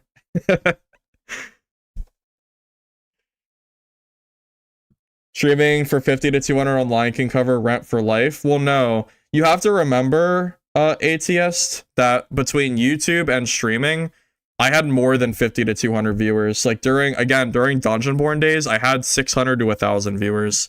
And my videos on YouTube were like getting pretty good traffic. So it was significantly more. During Dungeonborn, yes, I did make enough to cover like everything I needed. Things are definitely different now. Yeah, you need more than that. You'd be sick if I'm being honest. Well, I mean, it's not like I'm happy about it. I mean, it's not like I'm sitting here like, you know, excited that it went down the way it did, but I've also had a lot of time to like really sit down and figure out what I actually want to do, you know? But we're you know, I'm still working on that. Making video games is incredibly difficult. Brandon, right? Because your name changed on YouTube. I'm pretty sure it was Brandon. Yeah, making video games is incredibly hard work, and I do not have the skills for that whatsoever. Yeah, I'm in the good old US of A.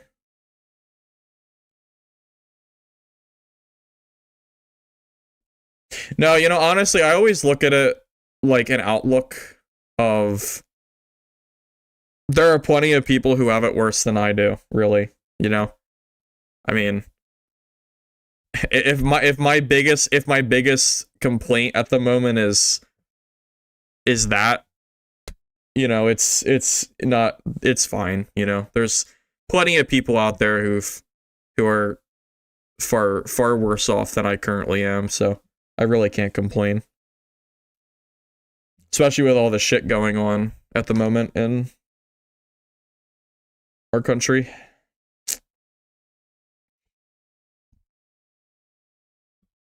Midnight Walkers officially releases tomorrow, which I'm very excited for. We're gonna give that a try. And then Dark and Darker's update comes out the next day, and I'll play whichever one looks more fun, pretty much. Dude, trying to make any game in general is extremely hard to do. Yeah, I do not have the skills for it. Did I see Urban's crash out about Warlock torture mastery changes? I did not. Oh yeah, Urban. I haven't seen much of his content, but I obviously know who he is. I did not know that he freaked out about it, but doesn't he play exclusively Warlock? So doesn't that change affect him the most? Yes, Midnight Walkers is the zombie extraction game. And yeah, I'm planning to come back tomorrow to start that. I'm hoping to start streaming more often now that we'll have some other games to start playing on stream.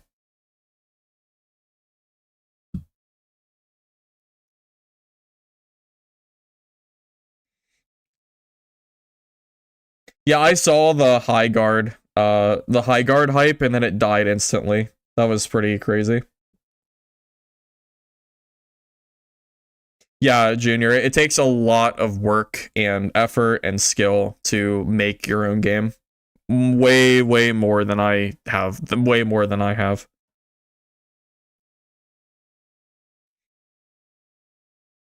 Did I mention Arc Raiders?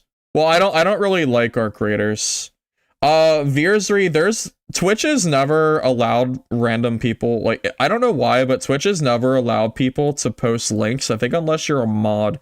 If you send me that link through like Twitch, I can open it and then post it in chat myself. I don't know why it doesn't do that. I tried to allow Twitch links, and it allowed all links. And I don't think I have to tell you why I can't allow all links to be posted, because I don't have the moderate. I can't do that. That's too much of a risk. So yeah, you're welcome to send it to me or a mod, and I can post it for you. You try the streaming thing for a really long time, and it's so hard to make it into a full career. It's damn near impossible. I think I saw something online just the other day that if you are able to stream for 100 viewers, you are in the top 1%. Yep, I can send you the link, sure, no problem. Hey, Feeble, welcome, welcome. Yep, I know, it's been a little bit. I'm here, though. I know. I'm actually gonna be here for more... I'm gonna be here for streams more often than not. Now that Midnight Walkers is coming, so... That's a W. We'll actually have some more streams. That'll be fun.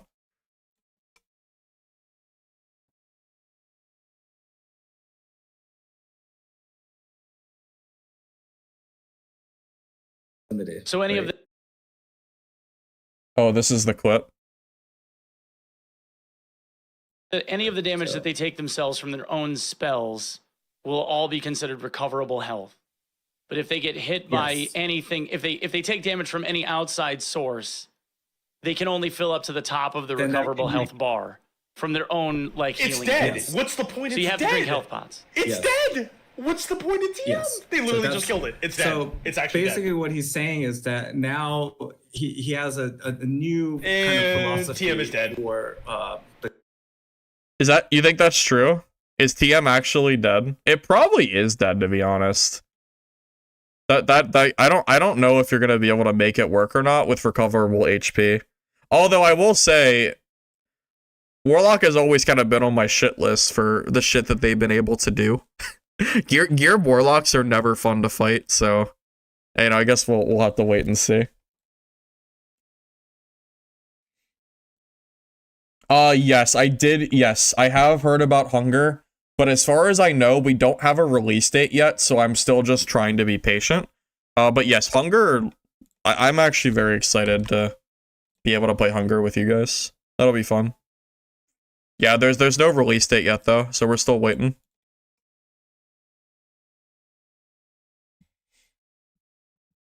Oh man, if Hunger releases a playtest at the same exact time that Mistfall launches, I'm gonna be really sad.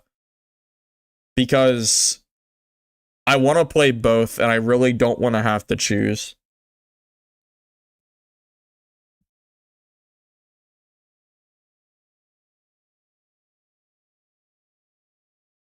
The gameplay before was miss 20 pains until you hit one, then run around with Flame Walk, and then you can never melee them. Yeah, Warlock gameplay was always a little silly to me. I never really enjoyed playing that class, to be honest. I just know a geared Warlock was always so scary. Yeah, Hunger to me just looks like a better version of Hunt Showdown. I'm genuinely excited for it. I know, man. You know how annoying it is? Because Midnight Walkers was supposed to launch, I think, in late November or something like that. The only reason I've been MIA on stream for so long is because Midnight Walkers got delayed. And then Mistfall Hunter also got delayed. And I think Hunger even might have released last year, and it also, everything got delayed. So, you know, I was at the point where I was already kind of checked out of Dark and Darker, but I was playing it just kind of as something to do while I waited for the new games to come out. And then everything one by one starts getting delayed. I'm like, what do I do? What am I supposed to do? Play Dark and Darker for 2 months when I don't like the game? I can't do that. I'd hate myself.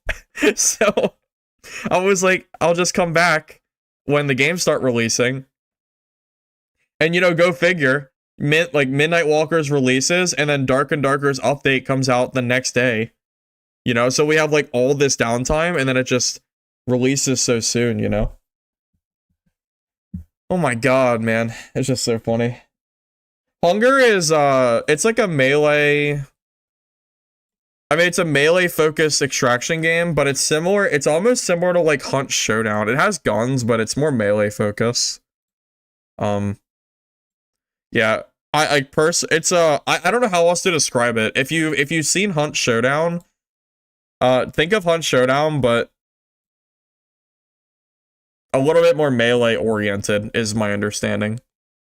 I've also heard from other Dark and Darker players who played the playtest that apparently they thought it was really fun, so I'm excited for it.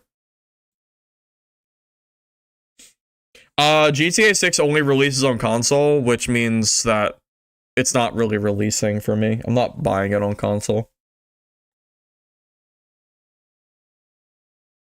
Also, I don't really care too much about GTA anyway. I only play GTA 5 for the story, so.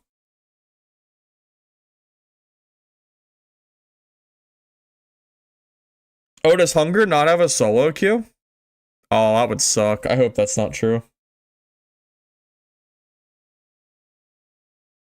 Damn, I really hope that's not true. And any game that launches without a solo queue is, like, basically dead to me before it comes out. I really hope that's wrong.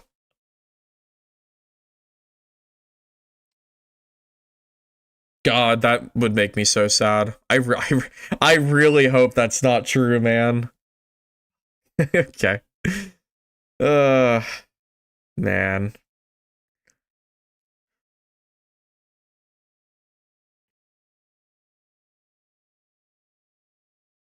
Let's see if I can find any info on it. Launches with 3 maps, 30 weapons, gadgets, hybrid of shooting and slashing combat, RPG skill progression, multiplayer hub. Oh, no force wipe, so it's gonna be like Arc Raiders, I guess. It says force wipes. Player-driven marketplace, proximity. I don't know. I guess we'll just have to wait and see. I really hope this game is playable solo, though. Yeah, Mistfall Hunter 100% will have solos, and so will Midnight Walkers. I'm not worried about those games. You're watching some videos about it. Remember, you quit when they said that, but again, maybe he was wrong. Well, hopefully when Hunger releases, it has solos. That's all I can really say.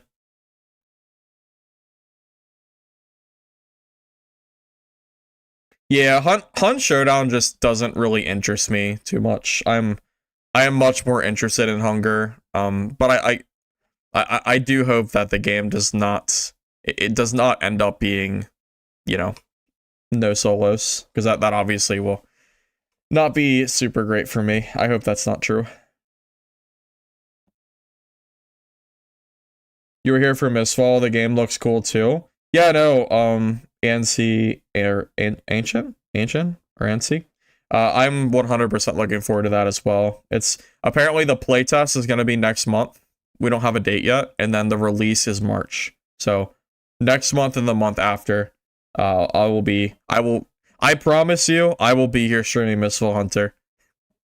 Something would have to happen for me to not be here streaming that game. So, and if it dies, well, we can just be sad together, I guess. December or February 23rd, is that confirmed? Oh, I was hoping to be a little earlier in February, but I guess I won't be greedy. I won't be greedy. It's fine. Because we'll have Midnight Walkers for a few weeks, so I can't complain. And Dad's update, too, if that ends up being any good. So that's actually perfectly fine. That's like enough time that I can kind of like get enough playtime out of those 2 games. No. The 23rd of February is for Mistfall Hunter. Hunger does not have a playtest date as far as I'm aware. Nutsy, I don't know if you saw, Mistfall Hunter has a update on their store. And I don't know about Skypiercer, but they did change the way that gear works. So there's going to be a socket system, and you're going to be able to create your own gear. So, you know, remember how like certain pieces of gear had like one was only, it could only be like a certain stat, and then you couldn't build other stats. So for example,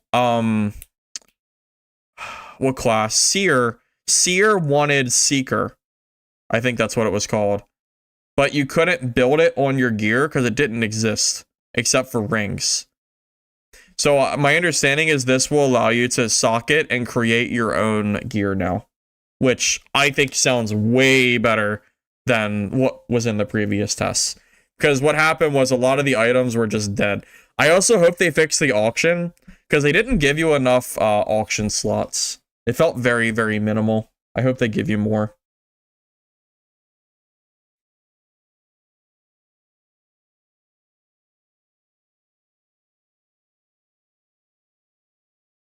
Also, my issue with Skypiercer is actually that I think the perk fundamentally is not fun. I don't think having a perk that requires you to jump around is actually fun for the game. I would rather them take it out personally.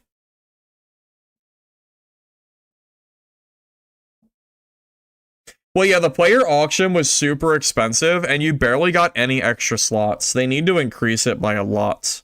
100%. They have to.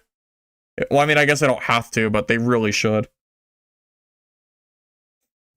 Legacy would be more interesting if they added some stats to gear, because the game doesn't give a sense of gain at all the loot becomes less exciting. Yeah, Legacy doesn't really interest me too much at this point. I don't really foresee myself playing that game anymore, as far as I know. But yeah, I think it's gonna be really cool to be able to collect gems to sock it like your gear and stuff. I really like this. New update looking okay. You haven't kept up with the game for a while now. Stop playing once you got your arena kit. The update's looking, there's definitely some stuff that looks good. They're adding the second level to Goblin Caves, which is cool. They're nerfing jumping, so you can't kite while jumping anymore, which is good or bad depending on how you look at it. They're getting rid of instant transform for Druid and instant cast for Sorcerer, which I think is good for the game in general.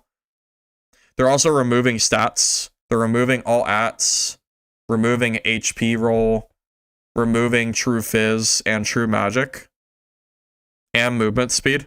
So that's going to squish gear a bit, but they're going to increase base stats of gear to make it a little bit better. So we'll see how that goes. What set me over the edge with Legacy? I left the game for a few months and I came back for a new season and it was really unfun to play. So I messaged the developer and said that I was not going to play the season.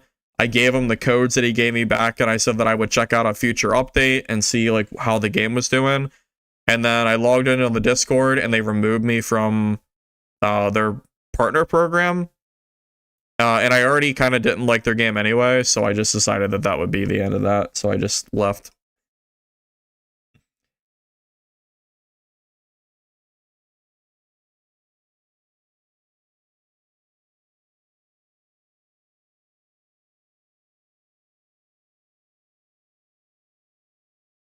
But yeah, I did a stream a few months ago at the start of one of their seasons, and it was just really unfun. I played it for like an hour, and I could barely stand playing that game. So I think it's over for me anyway.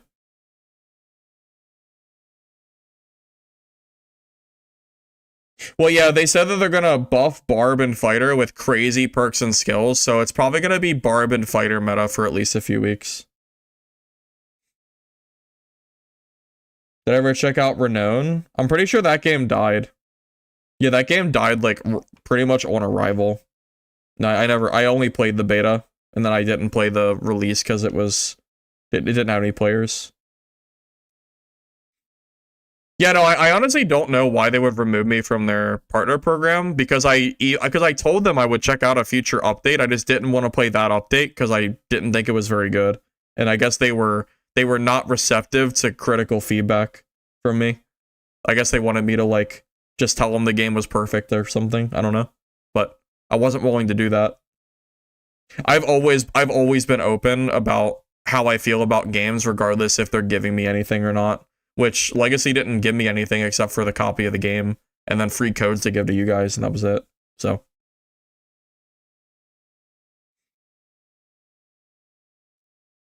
I played the playtest for Apogea, but I didn't like particularly want to play the test, but like maybe I should have. I don't know. I think the test is doing okay. There's like certain things about the game that I don't like as much. Like for example, I dislike that in Apogea, they don't have a mob tag system. So if you attack a mob, someone can come up, kill the mob, and then like take the XP and the loot from the body, which feels like there's certain things about the game that I just don't like particularly like, which is fine, you know, but just my own kind of opinions. The lava map, this document here.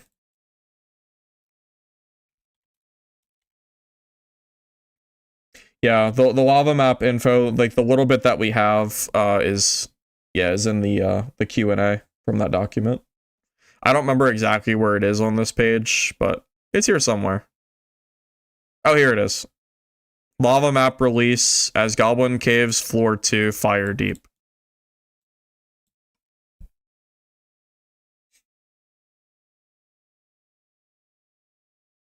Hey, Kassoon. When's the big Uppies release date? The what? The what release date? Which game's release date we talking about, Kassoon? God, why is my voice cracking today? I don't know. Probably because I'm not used to talking so much. Vault Breakers isn't bad, but I'm not like super looking forward to it. It's one of those games that I might play if it does. Like I might like try it on launch, but it's not really in like my top 5 or anything. Oh, Dark and Darker's update is going to be on the 29th, I think. So 2 days from now. Well, yeah, I also wasn't too happy about the way they did the battle pass and bundles and stuff for, yeah. Yeah, I wasn't too happy about that stuff either. I remember the Dark and Darker community got real mad at me because I shit talk SDF when they added the seasonal pass to unlock like stash tabs and stuff like that, and I said it was stupid.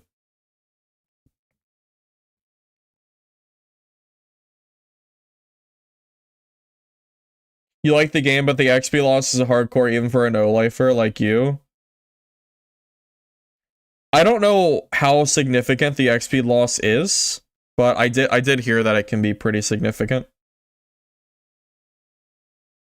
You just got here to think the update is good?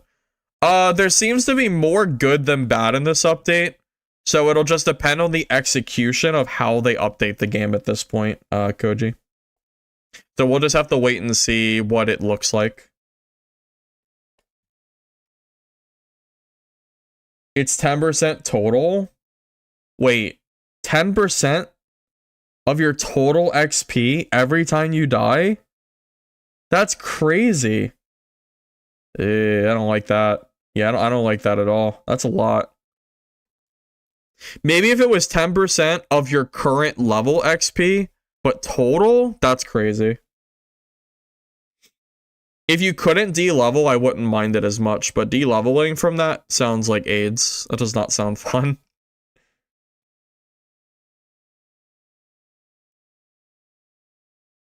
Cody, as far as the dad lawsuit goes, we are at the point where Dark and Darker is safe from Steam, so it should not be removed. They're also getting a refund of money from Nexon as well for the lawsuit part that they won.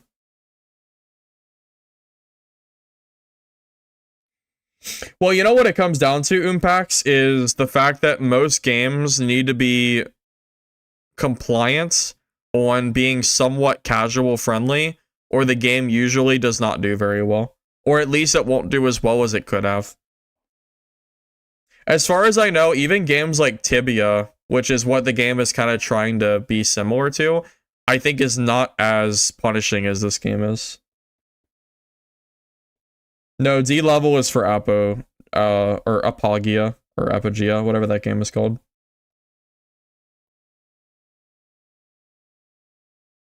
Yeah, we're kind of like going off track a little bit on multiple games. Yeah, they were asking me if I had played Apogea for the playtest, and I personally have not. I mean, it wasn't bad when I played it last. It was fine. I just I don't know, the systems in it. Let's see. What is the player count like for their game? You know, the player count's actually pretty good. It's almost just as high as Dark and Darker's for a playtest. That's pretty good for a play. That's good. Green. Now, it is falling off though, is the problem. If the playtest was truly good, I would expect this number to at least remain somewhat stagnant or you know, forward. Instead, it looks like we peaked at 6K and it's just plummeting, which is not a good sign. And something tells me this is probably in part because of the very punishing gameplay systems. Oh, is that true? I didn't know it ended in 4 days. Okay, that makes sense then. Yeah, I didn't realize that.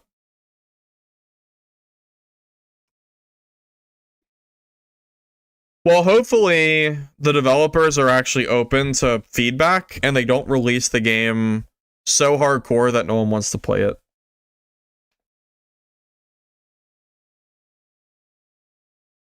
Also, I don't know if I replied to that message or not, but Renome was absolutely a cash grab. That game was...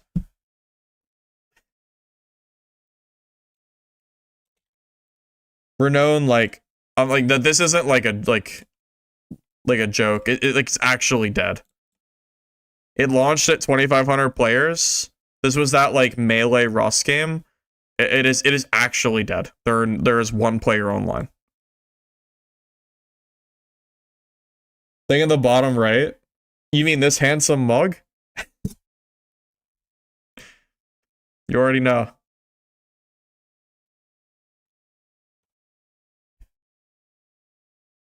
Boompacks 20 on night, then you made 18 mage, nothing crazy. How do you feel the classes are in Apo or in Apogea or Apogia? I actually don't know which one is the right way to say the game. Do you feel like the classes are enjoyable / fun, or is it more of like a game like to grind just to kind of like do the grind kind of deal? Yeah, I think my biggest complaint would be 10% XP loss for dying sounds like a very significant amount and not like particularly fun.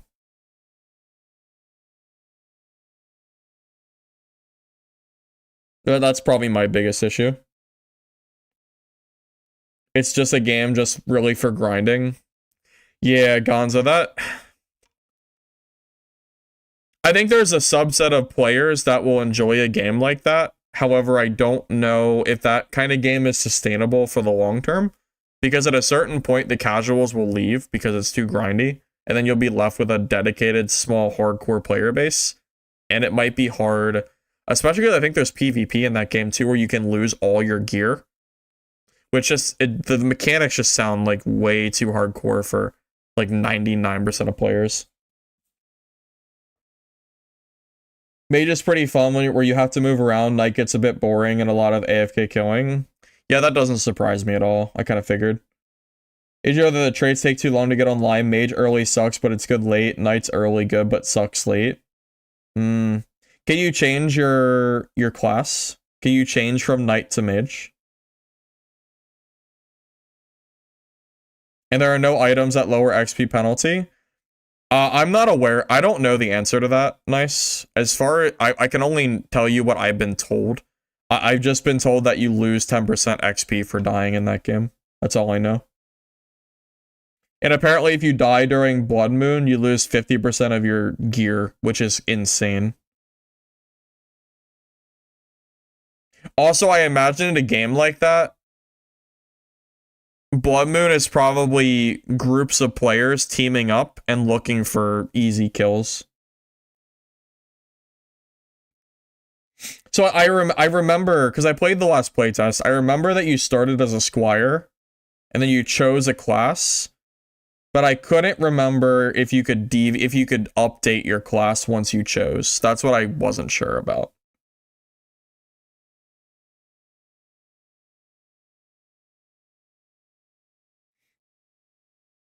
There's a necklace that prevents XP loss, but it costs a lot of gold. Does the necklace break when you die, or is it infinite use?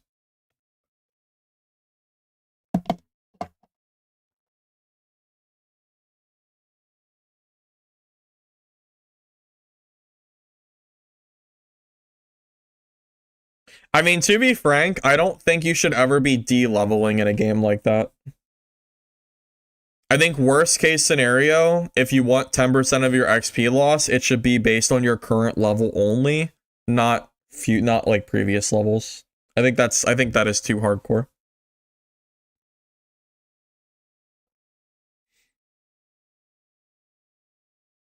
Very high risk, high reward. It's great when you get a rare epic legendary, but there are setbacks when higher level players steal your farming spot. Yeah, I imagine the people that are ahead of you will stay ahead of you forever. Because of the way the XP system works, they can take your kills and then take your loot. So you're kind of like, you kind of just have to have higher damage. Like the more damage you can do, the better.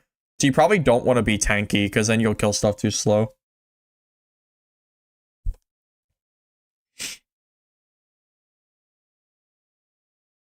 The argument against de-leveling is once you're at 0%, you can explore without risk.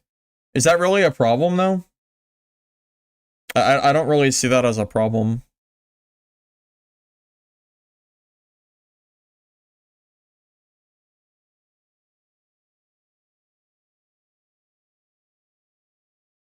And that doesn't even, and yeah, that doesn't even include the issue of like getting grief by like groups of large players that will just chase you down for like any PvP.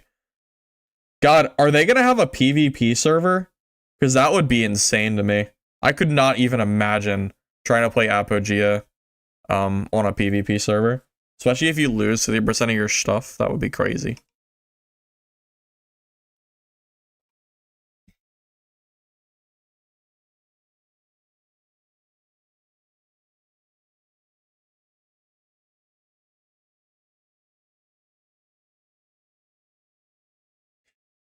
Well, to be honest, I'm not really a huge fan of the old MMO practice of like picking up a quest and having zero idea of how to do it and having to use like a video guide just to complete it.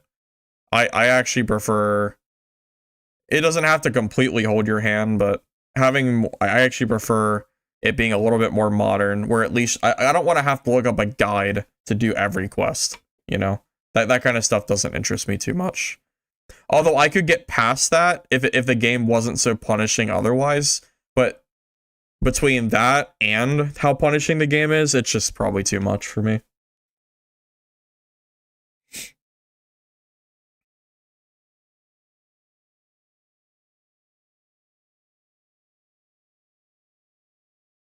I have a hard time believing that Apogea will be able to maintain a very high player base with everything that you've told me, to be honest.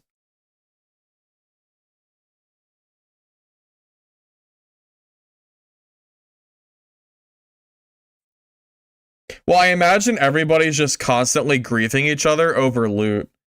Because there's no protection, you know? My experience with MMOs is when you attack a mob, if you hit it first, it's your mob, and then you get the loot because you got the first hit. In Apogea, you can hit the mob after it's been hit, you can take the XP from that player, and you can loot their body, like the stuff. It's very, very grief oriented, in my opinion.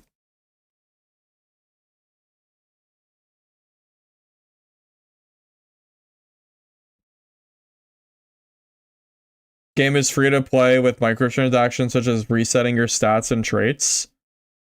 I don't know if I really like that either, to be honest. I mean, imagine sitting in a field, farming mobs by yourself, and a clan of like 10 people comes up and just completely takes all the mobs from you, and there's nothing you can do about it. If there's a good place to farm for money or gold or XP, it will be taken by clans and you'll never have a chance. Global chat costs money? Wait, you need money just to talk in global chat? That's stupid. That should not be a thing.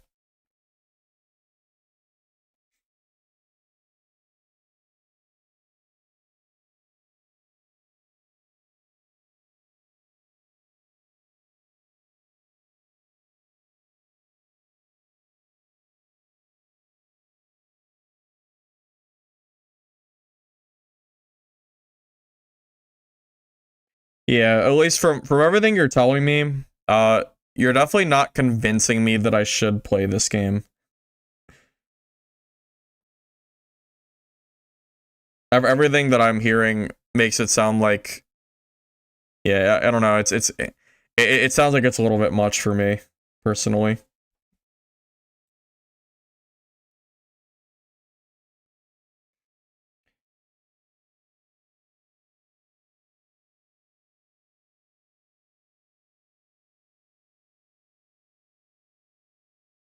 Yeah, like maybe I'll check it out a little bit, but don't expect like any streams or anything from me about it. Maybe if they like update some of that stuff that I'm not a huge fan of, I might still consider it, but yeah, it's kind of like whatever. Yeah, maybe I'll try it a little bit before it goes off pretest, but I'll be so busy with the other Extraction games coming out soon. I'm just like, I don't know, we'll figure it out. Pretest, everything's free. I mean, that's good for the pretest, but that's not going to help for when the game launches. It sounds like one of those games that I'll play for a few days and then I'll get bored and stop playing because I don't want to deal with the systems that the game has. Most likely. Alright, fellas. It's been fun. I think I'm going to go in and end it there since I think I pretty much talked about everything I wanted to talk about. I will be back tomorrow. Tomorrow night, I guess, like 8 or 9 o'clock p.m. EST. For the Midnight Walkers launch. At least I'm planning on it. As long as I'm good and, you know, as long as I guess it's a little later than I would usually be able to stream, but I should be able to do it. I'll play that for a little bit and then we'll see how that's going. And then on the 29th, the next day, we'll just kind of make a decision on what we want to play. Whether that be Dad's new update or, you know, continue playing Midnight Walkers. So see you guys tomorrow and hope you have a good rest of your day, alright? See you guys later.